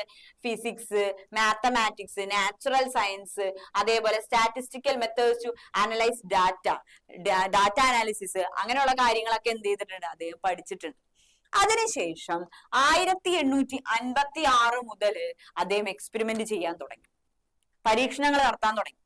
ആ പരീക്ഷണങ്ങള് എന്തിനാണ് അദ്ദേഹം നടത്തിയത്? തോട്ടപ്പയർ, നമ്മൾ പീ പ്ലാന്റ്സ് എന്നുണ്ട്, നമ്മൾ സാധാരണ തോട്ടത്തിലെ പയർ, പീ പ്ലാന്റ്സ്, പൈസം സറ്റൈവം, അതിന്റെ സയന്റിഫിക് നെയിം ആണ് പൈസം സറ്റൈവം എന്നറിയപ്പെടുന്ന പീ പ്ലാന്റ്സിൽ അദ്ദേഹം എന്ത് ചെയ്യണ്? ഈ പരീക്ഷണങ്ങൾ നടത്തിക്കൊണ്ടിരിക്കുന്നത്.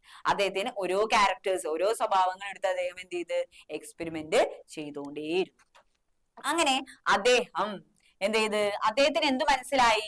അങ്ങനെ എക്സ്പെരിമെന്റുകൾ നടത്തി അദ്ദേഹത്തിന് എന്ത് മനസ്സിലായി? അതായത് ഓരോ ക്യാരക്ടേഴ്സിനെയും കൺട്രോൾ ചെയ്യുന്നത്, നിയന്ത്രിക്കുന്നത് എ പെയർ ഓഫ് ഫാക്ടേഴ്സ് ആണെന്ന് പറഞ്ഞു മനസ്സിലായി. ഓരോ സ്വഭാവത്തിനെ നിയന്ത്രിക്കുന്ന ആരാണ്? ഒരു ജോഡി ഫാക്ടേഴ്സ് ചേർന്നിട്ടാണ്. ആ ഫാക്ടേഴ്സിനെ ഇന്നറിയപ്പെടുന്ന പേരാണ് ജീനുകൾ എന്ന് പറഞ്ഞാൽ. എന്താണ്? ആ ഫാക്ടേഴ്സിനെ ഇന്നറിയപ്പെടുന്ന പേരെന്താണ്? ജീനുകൾ എന്ന്. അപ്പോ അദ്ദേഹത്തിന്റെ ആ കൺക്ലൂഷനെ അറിയപ്പെടുന്ന പേരാണ് ലോസ് ഓഫ് ഇൻഹെറിറ്റൻസ് എന്ന് പറയും. എന്താണ്? ലോസ് ഓഫ് ഇൻഹെറിറ്റൻസ് എന്ന് പറയും. ഇനി അദ്ദേഹം ഇതിനെ കുറിച്ചൊക്കെ അദ്ദേഹം പഠിച്ച് ഒരു പേപ്പറൊക്കെ സമർപ്പിച്ച്, അല്ലെ? ഒരു കാര്യങ്ങൾ നമുക്കറിയാം, നമുക്ക് PG ഒക്കെ എടുക്കണ PG അല്ലല്ല PhD എടുക്കുന്ന ആൾക്കാരൊക്കെ അറിയാം. ഒരു വിഷയത്തെ കുറിച്ച് പഠിച്ച് അതിനെക്കുറിച്ച് എല്ലാം ഫുള്ള് സെറ്റ് ചെയ്ത് ഒരു പേപ്പറാക്കി നമ്മൾ എന്ത് ചെയ്യും? ഒരു പ്രബന്ധമാക്കിയിട്ട് അവതരിപ്പിക്കും, അല്ലെ? അതെന്ത് ചെയ്യണം? യൂണിവേഴ്സിറ്റിക്കാർ അല്ലെങ്കിൽ ബാക്കിയുള്ളവർ എന്ത് ചെയ്യും? അതിനൊരു സെറ്റ് ഉണ്ടാവും, ആൾക്കാരുണ്ടാവും, അല്ലെ?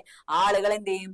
അത് പഠിച്ച് അതെന്ത് ചെയ്യും? സെറ്റ് ശരിയാണ് എന്ന് അവർ അപ്രൂവ് ചെയ്താൽ മാത്രമേ അവർക്ക് എന്ത് കിട്ടുള്ളൂ? PhD കിട്ടുള്ളൂ. അതേപോലെ തന്നെയാണ് അദ്ദേഹം എന്ത് ചെയ്ത് ഈ പറഞ്ഞ ചെടികളിൽ പരീക്ഷണമൊക്കെ നടത്തി കുറെ കാര്യങ്ങളൊക്കെ പഠിച്ച് അങ്ങനെ അദ്ദേഹത്തിന്റെ പ്രബന്ധ പേപ്പർ സബ്മിറ്റ് ചെയ്യണം, തീസിസ് സബ്മിറ്റ് ചെയ്യാണ്. ആ പേപ്പറിന്റെ ടൈറ്റിൽ എന്താണ്? എക്സ്പെരിമെന്റ്സ് ഓൺ പ്ലാന്റ് ഹൈബ്രിഡൈസേഷൻ, സങ്കരണം പരീക്ഷണങ്ങൾ, എക്സ്പെരിമെന്റ്സ് ഓൺ പ്ലാന്റ് ഹൈബ്രിഡൈസേഷൻ എന്നാണ് അദ്ദേഹത്തിന്റെ പേപ്പറിന്റെ പേര്, തീസിസിന്റെ പേര്. ഓക്കെ. പക്ഷേ അദ്ദേഹം ഇതെന്ത് ചെയ്ത് പഠിച്ച് പേപ്പറൊക്കെ സമർപ്പിച്ച്, പക്ഷേ അവരെന്ത് ചെയ്ത് ആ കൂട്ടം ആളുകൾ എന്ത് ചെയ്ത് ഇത് നോക്കിയിട്ട് അവരെന്ത് ചെയ്ത് ഇത് അപ്പാടെ ഇങ്ങോട്ട് എന്ത് ചെയ്ത് തള്ളിക്കളഞ്ഞു, ഇതൊന്നും ശരിയല്ല എന്ന് പറഞ്ഞു. അങ്ങനെ അദ്ദേഹം എന്ത് ചെയ്ത് 1884 അദ്ദേഹം എന്ത് ചെയ്യണം? മരണപ്പെടുന്നു. 1884 അദ്ദേഹം എന്ത് ചെയ്ത് മരണപ്പെട്ടു. അതിനുശേഷം 16 വർഷങ്ങൾക്ക് ശേഷം 1900 3 സയന്റിസ്റ്റ് വരികയാണ്. Hugo de Vries, Carl Correns, Erich von Tschermak. അങ്ങനെ 3 സയന്റിസ്റ്റുകൾ എന്ത് ചെയ്യണം? പിന്നെയും ഇതിനെക്കുറിച്ച് പഠിക്കുകയാണ്. അങ്ങനെ പഠിക്കുമ്പോഴാണ് അവർക്ക് എന്ത് മനസ്സിലായത്? മെന്റൽ പറഞ്ഞ കുറെ കാര്യങ്ങൾ എന്താണ്? ശരിയാണ് എന്ന് അവർക്ക് മനസ്സിലായത്. അങ്ങനെ അവർ എന്ത് ചെയ്യാണ്? അദ്ദേഹം പഠിച്ച കാര്യങ്ങളും അതുപോലെ ഇവര് പുതിയതായിട്ട് കണ്ടെത്തിയ കാര്യങ്ങളൊക്കെ കൂടെ എന്ത് ചെയ്ത് ഉൾപ്പെടുത്തി രണ്ടാമത് എന്ത് ചെയ്യണത്? പ്രസിദ്ധീകരിക്കുകയാണ്. മനസ്സിലായ? അപ്പോ പിന്നീടാണ്, അപ്പൊ ഇവരുടെ പഠനത്തിന് ശേഷമാണ് എന്ത് പറയാൻ മനസ്സിലാവുന്നത്? മെന്റൽ പറഞ്ഞ കുറെ കാര്യങ്ങള് ശരിയാണെന്നും പിന്നീടാണ് അദ്ദേഹത്തെ എന്താക്കി പ്രഖ്യാപിക്കുന്നത്? Father of genetics. കാരണം അദ്ദേഹമല്ലേ ഇതിന് തുടക്കമിട്ടത്. അപ്പൊ അതുകൊണ്ട് അദ്ദേഹത്തെയാണ് എന്തെന്ന് വിളിക്കുന്നത്? ഫാദർ ഓഫ് ജെനറ്റിക്സ് എന്ന് വിളിക്കുന്നത്, നമ്മുടെ ജനിതക ശാസ്ത്രത്തിന്റെ പിതാവ് എന്ന് വിളിക്കുന്നത്. ഓക്കെ. അപ്പൊ അതാണ് എന്ത് നമ്മളൊരു ഷോർട്ടായിട്ട് പറഞ്ഞോളൂ കേട്ടാ. നമ്മുടെ മെന്റലിന്റെ എന്ത് ചെയ്യണ എങ്ങനെയൊക്കെയാണ്, എന്തുകൊണ്ടെന്നല്ല എങ്ങനെയാണ് അദ്ദേഹം ഫാദർ ഓഫ് ജെനറ്റിക്സ് എന്ന് അറിയപ്പെടാൻ കാരണം എന്നാണ് നമ്മൾ പറഞ്ഞത്. അടുത്തത് അദ്ദേഹത്തിന്റെ ക്രോസിങ്സ്, എക്സ്പെരിമെന്റുകളെ കുറിച്ചാണ് പറയുന്നത്. അദ്ദേഹം കുറെ എക്സ്പെരിമെന്റ് ചെയ്തിട്ടുണ്ടെന്ന് പറഞ്ഞില്ലേ? തോട്ടപ്പയറിലാണ് എന്ത് ചെയ്തിട്ടുള്ളത്? അദ്ദേഹം എക്സ്പെരിമെന്റുകൾ നടത്തിയിട്ടുള്ളത്. അപ്പോ ആദ്യം നോക്കിയേ, മെന്റൽ ഹൈപ്പോതെസിസ് ദാറ്റ് നേരത്തെ പറഞ്ഞത് characters from parents are passed to offspring through certain factors that are transmitted through gametes. അതായത് നമ്മളിൽ നിന്ന്, നമ്മുടെ അച്ഛന്റെയും അമ്മയിൽ നിന്നും ക്യാരക്ടേഴ്സ് നമ്മളിലേക്ക് എത്തുന്നുണ്ട്. ഇല്ലേ? ആ, അതിന് കാരണക്കാരൻ ആരാണെന്ന് പറഞ്ഞു? ജീനുകളാണ്. ആ ക്യാരക്ടേഴ്സ് നമുക്ക് കിട്ടാനായിട്ട് കാരണം ആരാണ്? ജീനുകൾ. അവരിൽ നിന്ന് ജീനുകൾ നമ്മളിലേക്ക് എത്തുമ്പോഴാണ്. ജീനുകളെ മെന്റൽ വിളിച്ച പേരെന്താണ്? ഫാക്ടേഴ്സ് ആണ്. മെന്റൽ എന്താ വിളിച്ചത്? ഫാക്ടേഴ്സ്. ആ ഫാക്ടേഴ്സ് അവരിൽ നിന്ന് നമ്മളിലേക്ക് എത്തുമ്പോഴാണ് എന്ത് ചെയ്യണത്? നമുക്ക് ആ ക്യാരക്ടർ എക്സ്പ്രസ് ചെയ്യുന്നത്.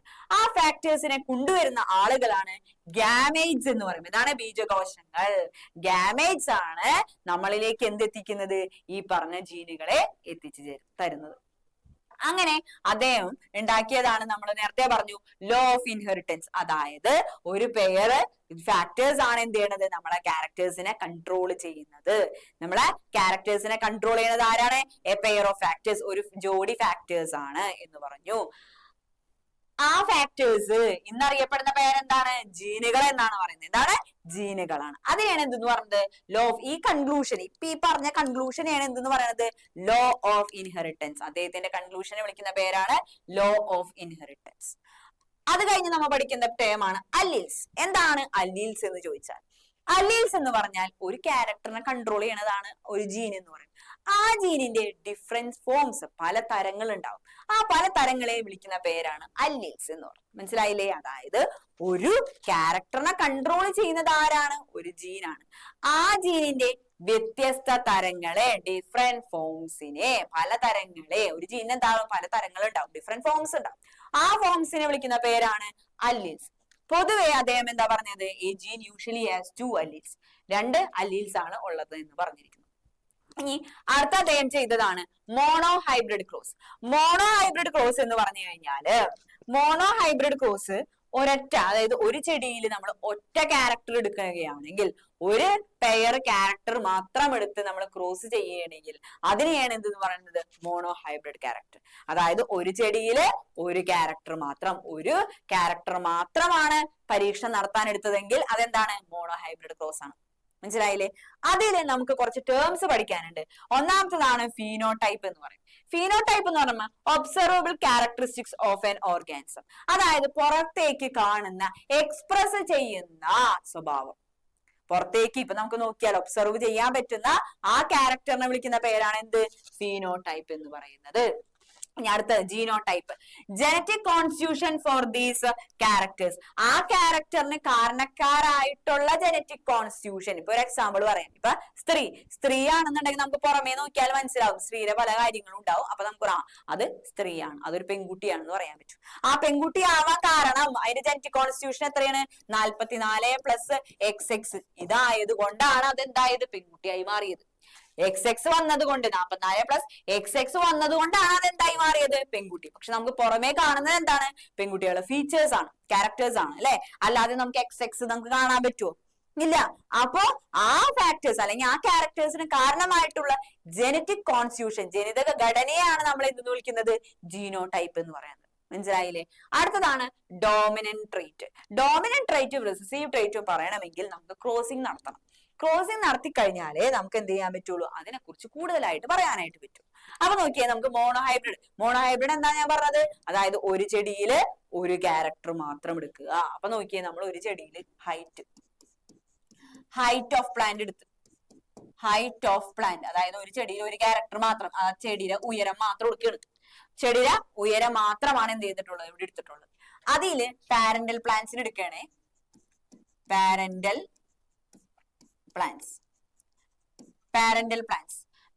പ്ലാന്റ്സിനാണ് നമ്മൾ എടുത്തിട്ടുള്ളത് ടോൾ ഇൻടു ഡ്വാർഫ്. അതായത് ഒരു ഉയരം കൂടിയ ചെടിയും ഒരു ഉയരം കുറഞ്ഞ, പൊക്കം കുറഞ്ഞ ചെടിയും കൂടിയാണ് എന്ത് ചെയ്തിട്ടുള്ളത്? ക്രോസ് ചെയ്യാൻ എടുത്തിട്ടുള്ളത്. അതിന്റെ അല്ലീൽസ് നമ്മ പറഞ്ഞു, ജീനിന് 2 ഫോംസ് ഉണ്ടാവും പറഞ്ഞില്ലേ? 2 ഫോംസ്, അതിനെയാണ് നമ്മൾ അല്ലീൽസ് വിളിക്കുന്നത്. രണ്ടും എന്താണ്? സെയിം ആണ്. ക്യാപിറ്റൽ T സിമ്പിൾസ് വെച്ചിട്ടാണ് അദ്ദേഹം എന്ത് ചെയ്തിട്ടുള്ളത്? എക്സ്പെരിമെന്റ് ചെയ്തിട്ടുള്ളത് കേട്ടാ. ഇവിടെയാണെങ്കിൽ സ്മോൾ t ആണ്. അടുത്തത് ഗാമേറ്റ്സ്. ഗാമേറ്റ്സ് വഴിയാണ് എന്താണ് ഈ ഫാക്ടേഴ്സ് നമ്മളിലേക്ക് എത്തുന്നത് പറഞ്ഞു. അപ്പൊ ഗാമേറ്റ്സ് ഉണ്ടാവുകയാണ്.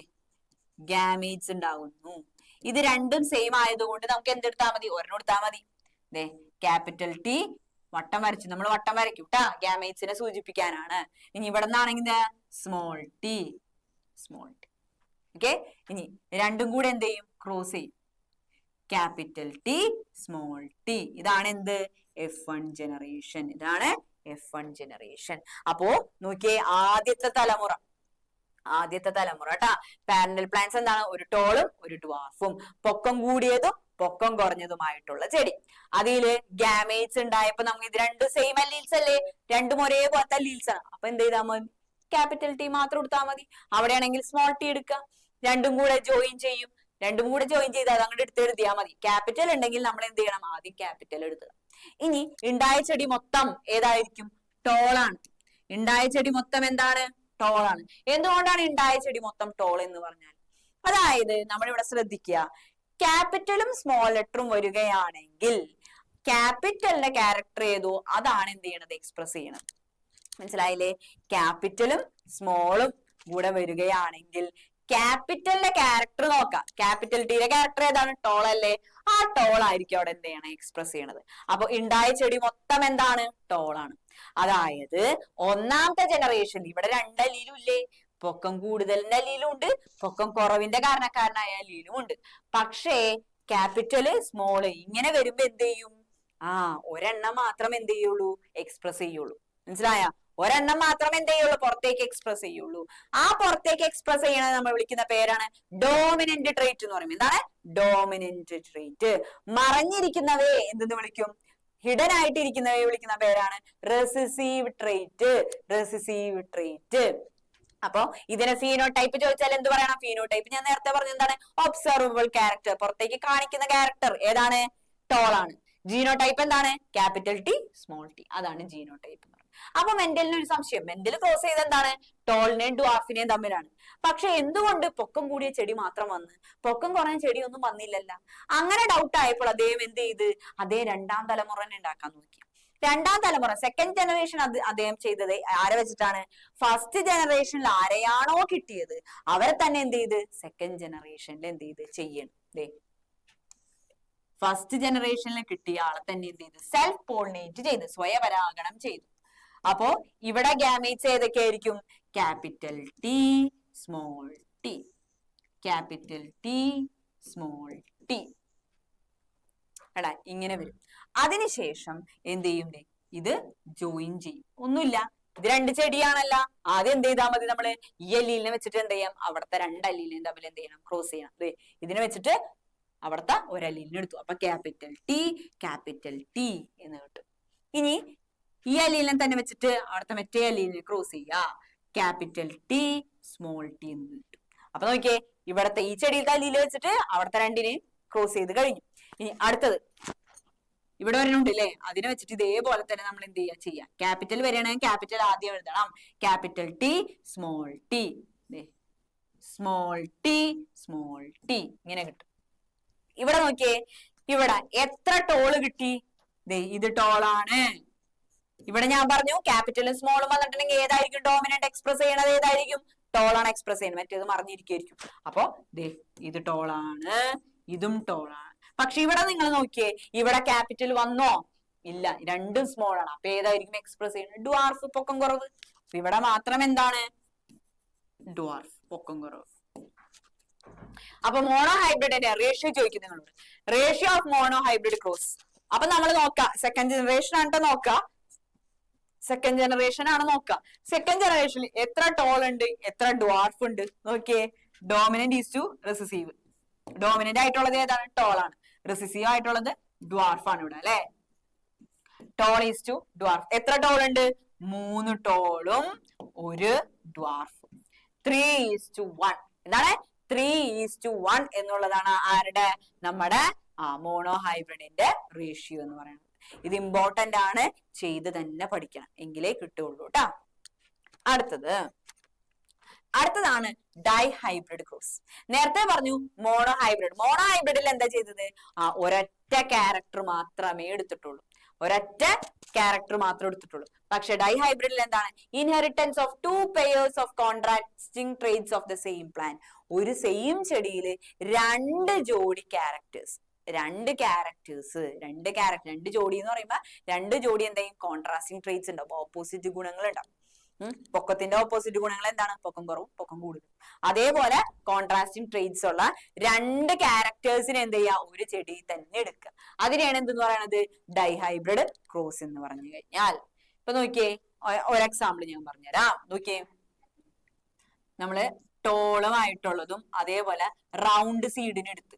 അതായത് ഒരു ചെടിയിൽ എന്താണ് ഉയരം പൊക്കം കൂടിയതും അതേപോലെ ഉരുണ്ട വിത്തുള്ളതിനെ എടുത്ത്. അടുത്ത നോക്കിയേ, ഡ്വാർഫും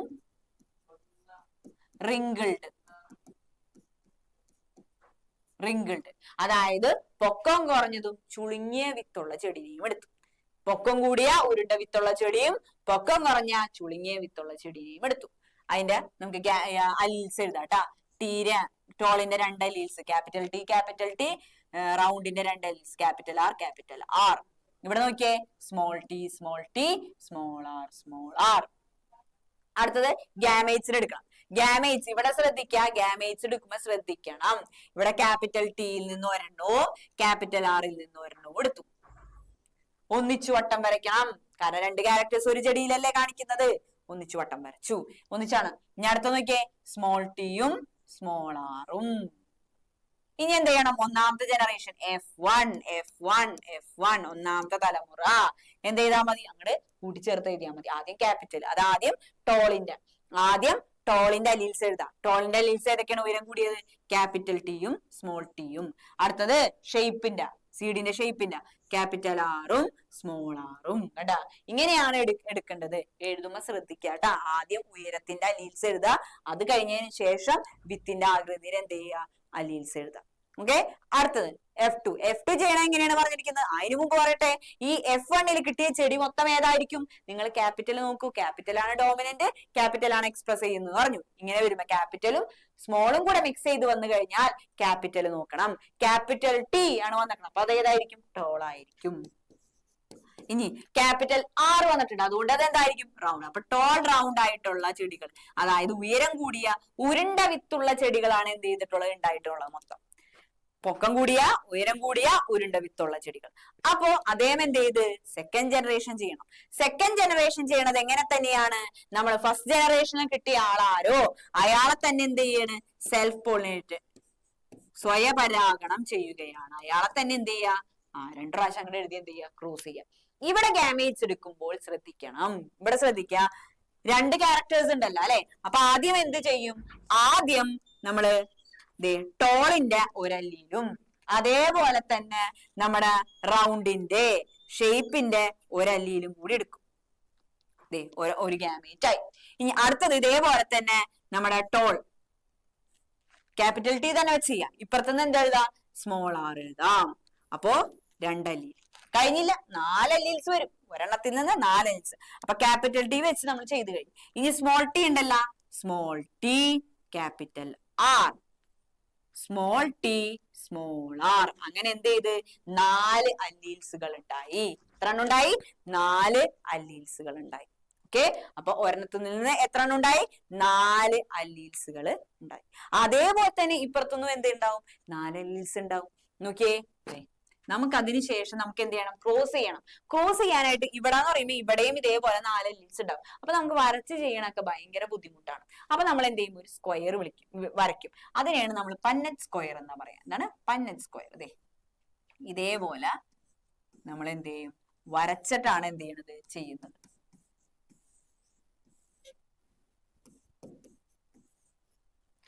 ഒരു സെറ്റ്, ആദ്യത്തെ ചെടിയിലത്തെ ഒരു സെറ്റിനെ അവിടെ എഴുതി.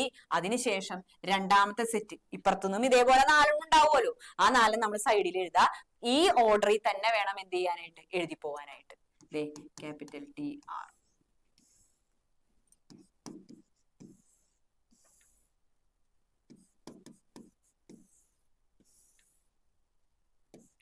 ഇതേപോലെ ആയിരിക്കും കിടക്കുക. ഇങ്ങനെ വേണം എന്ത് ചെയ്യാനായിട്ട്? എഴുതാനായിട്ട്. ഈ ഓർഡറിൽ തന്നെയല്ലേ ഞാൻ ഇവിടെ എഴുതിക്കണത്. ഇനി എന്ത് ചെയ്യണം? ഒന്നുമില്ല. ഈ ബോക്സിൽ എഴുതണമെങ്കിൽ ഇവിടെ ഇരിക്കുന്ന ആളെയും ഇവിടെ ഇരിക്കുന്ന ആളെയും കൂടെ നോക്കാം. നേരെ ഉള്ളത് ഇങ്ങനെയും നേരെ, ഇങ്ങനെയും നേരെ. ഇങ്ങനെ ഇത് നോക്കിയിട്ട് എന്ത് ചെയ്യാം? അവിടെ അങ്ങനെ എഴുതി വെച്ചാൽ മതി. Capital T capital T capital R capital R. കണ്ടാ എന്തായിരിക്കും? Tall round. ഇവിടെ വന്ന ചെടി എന്താണ്? Toll round. ടോൾ റൗണ്ട് ആയിട്ടുള്ള ചെടി വന്നു. ഇനി ഇപ്പുറത്ത് നോക്കിയേ, ഇവിടെ നോക്കണേ എങ്ങനെയായിരിക്കും? ഇതിനെയും ഇതിനെയും കൂടെ നോക്കാം. അങ്ങനെ ഇവിടെ എഴുതാം. ഏതായിരിക്കും? Capital T capital R small R. ഇവിടെയും എന്ത് തന്നെയാ? ടോൾ റൗണ്ട് വന്നു. ഇവിടെയും ടോൾ റൗണ്ട്. അടുത്തത് capital T capital R, capital R. ഇവിടെയും ടോൾ റൗണ്ട് നിങ്ങൾ നോക്കുക, ശ്രദ്ധിക്കുക. ക്യാപിറ്റൽ വരുന്നുണ്ടെങ്കിൽ ക്യാപിറ്റലിന്റെ ക്യാരക്ടർ ആയിരിക്കും എന്ത് ഡോമിനന്റ് എക്സ്പ്രസ് ചെയ്യുന്നത്. ഇനി ഇവിടെ നോക്കിയാൽ ഇവിടെ എഴുതണമെങ്കിൽ ഇതിനെയും കൂടിയാണ് നോക്കേണ്ടത്. അപ്പോ capital T, small T, capital R, small R. ഇതും എന്ത് തന്നെ? ടോൾ റൗണ്ട് തന്നെ. ഇനി ഈ ബോക്സിൽ ഏതൊക്കെ നോക്കണം? നമ്മൾ നേരെ നോക്കുന്നേ ഇതും അല്ലെ? ഈ ബോക്സിന്റെ നേരെയുള്ളത് ഇതും അല്ലേ? ഈ രണ്ട് ഗാമേറ്റ്സുകളല്ലേ? അപ്പൊ capital T, capital R, small R. ഇതും എന്ത് തന്നെയാ? ടോൾ റൗണ്ട് തന്നെ. ഇതിന് ടോൾ റൗണ്ട് എന്നാണ് ഞാൻ ഇവിടെ എഴുതിച്ചിരിക്കുന്നത്. ഫുൾ ആയിട്ട് എഴുതണമെന്നില്ല എന്നുള്ളൂ. ഞാൻ അടുത്ത് നോക്കിയേ, ഇവിടെയാണെങ്കിൽ ക്യാപിറ്റൽ ടി, സ്മോൾ ആർ. ഇവിടെ ഒന്ന് നിങ്ങൾ ശ്രദ്ധിച്ചേ. ഇവിടെ ടോളിന്റെ അലീൽസിൽ എന്താണ്? ക്യാപിറ്റൽ ആണ്. ആ രണ്ടും ക്യാപിറ്റൽ ആണ്. അപ്പൊ നമുക്കറിയാം, മനസ്സിലായി, ടോളാന്ന് മനസ്സിലായി. പക്ഷേ ഷേപ്പിന്റെ അവിടെ നോക്കിയേ, രണ്ട് സ്മോൾ ആർ ആണ്. രണ്ട് സ്മോൾ ആർ വന്നിട്ടുണ്ടെങ്കിൽ അത് ഏതായിരിക്കും? റിങ്കിൾഡ് ആണ്. ചുളുങ്ങിയ വിത്ത്. പൊക്കം കൂടിയതും ചുളുങ്ങിയ വിത്ത്. പുതിയ ക്യാരക്ടർ ഉണ്ടായി അല്ലെ? അവിടെ.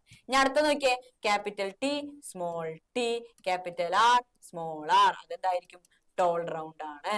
ഇനി അടുത്ത നോക്കിയേ, ക്യാപിറ്റൽ ടി, സ്മോൾ ആർ. ഇവിടെ എന്താ വന്നിട്ടുള്ളത്? ടോള് റിങ്കിൾഡ് ചെടി വന്നു. അടുത്ത നോക്കിയേ, ഈ ബോക്സിൽ എഴുതണമെങ്കിൽ ആരൊക്കെ നോക്കണം? അതിന്റെ നേരെയുള്ള ബോക്സിൽ നോക്കിയാൽ മതി. ഇങ്ങനെയും നോക്കാം. അപ്പൊ എന്തായിരിക്കും? Capital T, capital R. ഇതും എന്ത് തന്നെയാ? ടോൾ റൗണ്ട് തന്നെ. Capital T, capital R, small R. ഇതെത്രയാ? ഇതും ടോൾ റൗണ്ട് തന്നെ. അടുത്ത നോക്കിയേ, സ്മോൾ ടി, ക്യാപിറ്റൽ ആർ. ഇവിടെ നിങ്ങൾ ശ്രദ്ധിച്ചു നോക്കിയേ. രണ്ടും എന്താണ്? രണ്ട് ടിയും സ്മോൾ ആണ്. അപ്പൊ എന്ത് ചെയ്യാ? ഇവിടെ ഡ്വാർഫ് ആണ് വരിക, അല്ലാതെ എന്ത് വരില്ല? ടോൾ വരില്ല. ക്യാപിറ്റൽ വന്നിട്ടുണ്ടാ? ഇല്ല, രണ്ടും സ്മോൾ ആണ്. അപ്പൊ അതെന്താണ്? Dwarf round. ഇവിടെ നോക്കൂ, small T, capital R, small R. ഇവിടെയും എന്ത് തന്നെയാ? Dwarf round. ഇവിടെയും എന്ത് തന്നെ വന്നു? ഡ്വാർഫ് റൗണ്ട് വന്നിരിക്കുന്നു. ഇനി അടുത്ത നോക്കിയതേ, capital T, capital R, small R. Capital T, small R, small T, capital R, small R. Small T, small R. കേട്ടാ? ഇവിടെ മാത്രം ലാസ്റ്റത്തെ മാത്രം നിങ്ങൾ നോക്കിയേ. ഇത് വന്നിക്കണ എന്താണ്? ഡ്വാർഫ്. ഒന്നും ക്യാപിറ്റൽ ഇല്ല. അപ്പൊ ഡ്വാർഫ് റിങ്കിൾഡ്. ആദ്യത്തെ ജനറേഷനില് മറിഞ്ഞിരുന്ന ആളെ എന്ത് ചെയ്ത്? മറ്റേ ജനറേഷനിൽ കണ്ട്. മനസ്സിലായ? മറ്റേ ജനറേഷനിൽ കണ്ടിരിക്കുന്നു. ഇതാണ് എന്തെന്ന് പറയണത്? നമ്മുടെ ഡൈഹൈബ്രിഡ് ക്രോസ്. കുറച്ച് എന്ത് ചെയ്യുന്നുണ്ട്? നമ്മൾ മോണോ ഹൈബ്രിഡ് പോലെയല്ല, കുറച്ച് പെട്ടിയും കാര്യങ്ങളൊക്കെ ആക്കി എന്ത് ചെയ്യണം? എഴുതാനുണ്ട്. അപ്പൊ ഡൈഹൈബ്രിഡിന്റെ ക്രോസിന്റെ നമ്മൾ റേഷ്യോ നോക്കണം. റേഷ്യോ ഒന്നുമില്ല, എത്ര ടോൾ റൗണ്ട് ഇടുന്ന എണ്ണ. ആദ്യം എത്ര ടോൾ റൗണ്ട് ഉണ്ട്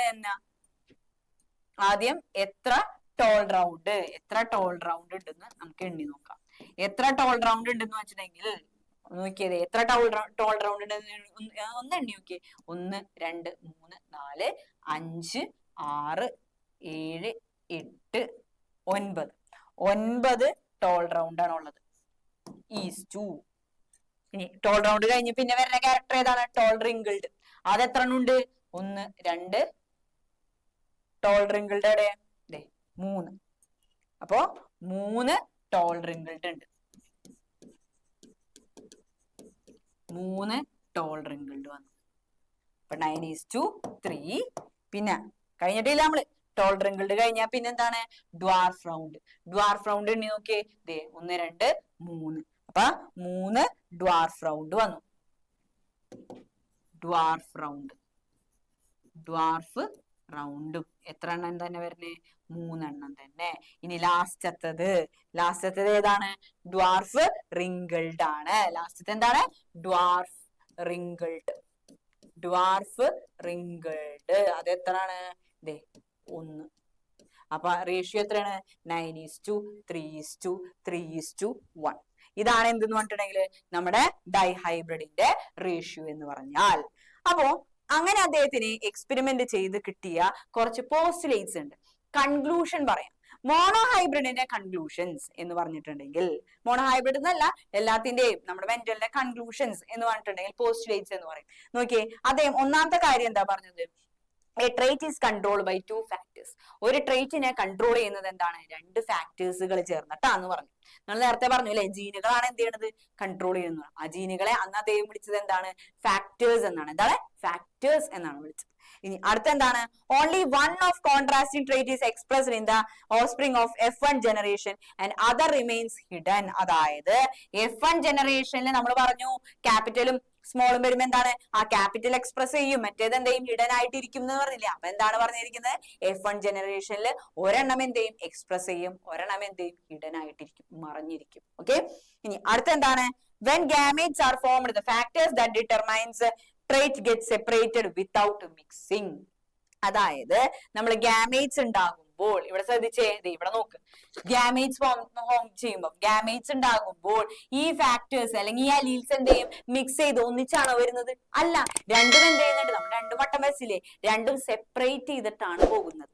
അതാണ് അദ്ദേഹം എന്ത് പറഞ്ഞിട്ടുള്ളത്? ഈ മൂന്നാമത്തെ പോയിന്റിൽ പറഞ്ഞിരിക്കുന്നത്. ലാസ്റ്റ് പോയിന്റ് എന്താ പറഞ്ഞിരിക്കുന്നത്? Ratio of dominant to recessive trait. Dominant തൊട്ട് റെസിസീവ് ട്രേറ്റ് എവിടെ? മോണോ ഹൈബ്രിഡിലാണെങ്കിൽ അതിന്റെ റേഷ്യോ എന്താണ്? 3:1 ആണ്. ഡൈ ഹൈബ്രിഡിൽ എന്തായിരിക്കും? 9:3:3:1. മോണോ ഹൈബ്രിഡിന്റെ റേഷ്യോ 3:1, ഡൈഹൈബ്രിഡിന്റെ റേഷ്യോ 9:3:3:1. ഓക്കെ, അതാണ് എന്ത്? മോണോ ഹൈബ്രിഡും ഡൈഹൈബ്രിഡ് ക്രോസ് ഇമ്പോർട്ടന്റ് ആണ്. അതേപോലെ ഡൈഹൈബ്രിഡിനെ ബേസ് ചെയ്തിട്ട് വന്ന ഒരു പോസ്റ്റുലേറ്റ് ഉണ്ട്. എന്താണ്? when two or more different traits are combined, each trait is inherited independently to the next generation without mixing each other. അതായത് രണ്ടോ അതിലധികമോ വ്യത്യസ്ത സ്വഭാവങ്ങൾ കൂടിച്ചേരുമ്പോൾ അവയിൽ ഓരോ സ്വഭാവവും പരസ്പരം കൂടിക്കലരാതെ സ്വതന്ത്രമായി അടുത്ത തലമുറയിലേക്ക് എന്ത് ചെയ്യുന്നുണ്ട്? വ്യാപരിക്കുന്നുണ്ട്. രണ്ട് സ്വഭാവങ്ങൾ കൂടിച്ചേർന്ന് കഴിഞ്ഞിട്ടുണ്ടെങ്കിൽ അതില് ഓരോ സ്വഭാവവും എന്ത് ചെയ്യുന്നുണ്ട്? പരസ്പരം കൂടിച്ചേരാതെയാണ് എന്ത് ചെയ്യണത്? സ്വതന്ത്രമായിട്ടാണ് എന്ത് ചെയ്യുന്നത്? അടുത്ത തലമുറയിലേക്ക് പോകുന്നത്. ഇവിടെ നോക്കിയേ, ഇവിടെ നോക്ക്, രണ്ട് സ്വഭാവങ്ങൾ അല്ലെ? ആ രണ്ട് സ്വഭാവങ്ങൾ എന്ത് ചെയ്യുന്നുണ്ട്? കൂടിക്കലരാതെയാണ് എന്ത് ചെയ്യണത്? പോകുന്നത്. ഒരു ചെടിയിലെ when two or more different traits, ഒന്നിൽ കൂടുതൽ traits എന്ത് ചെയ്യണത്? കമ്പൈൻ ചെയ്യുമ്പോൾ each trait is inherited independently to the next generation without mixing. രണ്ടും കൂടി എന്ത് ചെയ്യുന്നില്ല? കൂടിക്കലനില്ല. രണ്ടും സെപ്പറേറ്റ് ചെയ്തിട്ടാണ് എന്ത് ചെയ്യുന്നത്? പോകുന്നത്. അതുകൊണ്ടാണ് നമുക്ക് എന്ത് ചെയ്യുന്നത്? നമുക്ക് ഫസ്റ്റ് ജനറേഷനില് ഇല്ലാത്ത ആളുകള് അല്ലെങ്കിൽ അതിൽ നിന്ന് വ്യത്യസ്തമായിട്ടുള്ള കുറെ ആളുകളെ നമുക്ക് ഇവിടെ കാണാൻ പറ്റി അല്ലെ? അവിടെ ഡ്വാർഫ് റൗണ്ട് ഒക്കെ ഉണ്ടായിരുന്ന ഇല്ല, പുതിയ ക്യാരക്ടേഴ്സ് ഒക്കെ അവിടെ എന്ത് ചെയ്ത് വന്നു. അതിന് കാരണം എന്താണ്? ആ പറഞ്ഞതാണ്, കൂടിക്കലരാതെ എന്ത് ചെയ്യുന്നുണ്ട്? അടുത്ത തലമുറയിലേക്ക് പോകുന്നുണ്ട് എന്നാണ്. അപ്പോ നമ്മൾ ഇന്ന് എന്ത് ചെയ്യുന്നത്? ഏറ്റവും ഇമ്പോർട്ടന്റ് ടോപ്പിക്സ് എന്ത് ചെയ്തിട്ടുണ്ട്? കവർ ചെയ്തിട്ടുണ്ട്. ഇനി അടുത്ത കുറെ ഇമ്പോർട്ടൻസ് ടോപ്പിക്സ് ഉണ്ട്, അത് നമ്മളെ അടുത്ത വീഡിയോയിലായിട്ട് കാണാൻ പറ്റും. അപ്പോ എല്ലാവർക്കും താങ്ക് യു.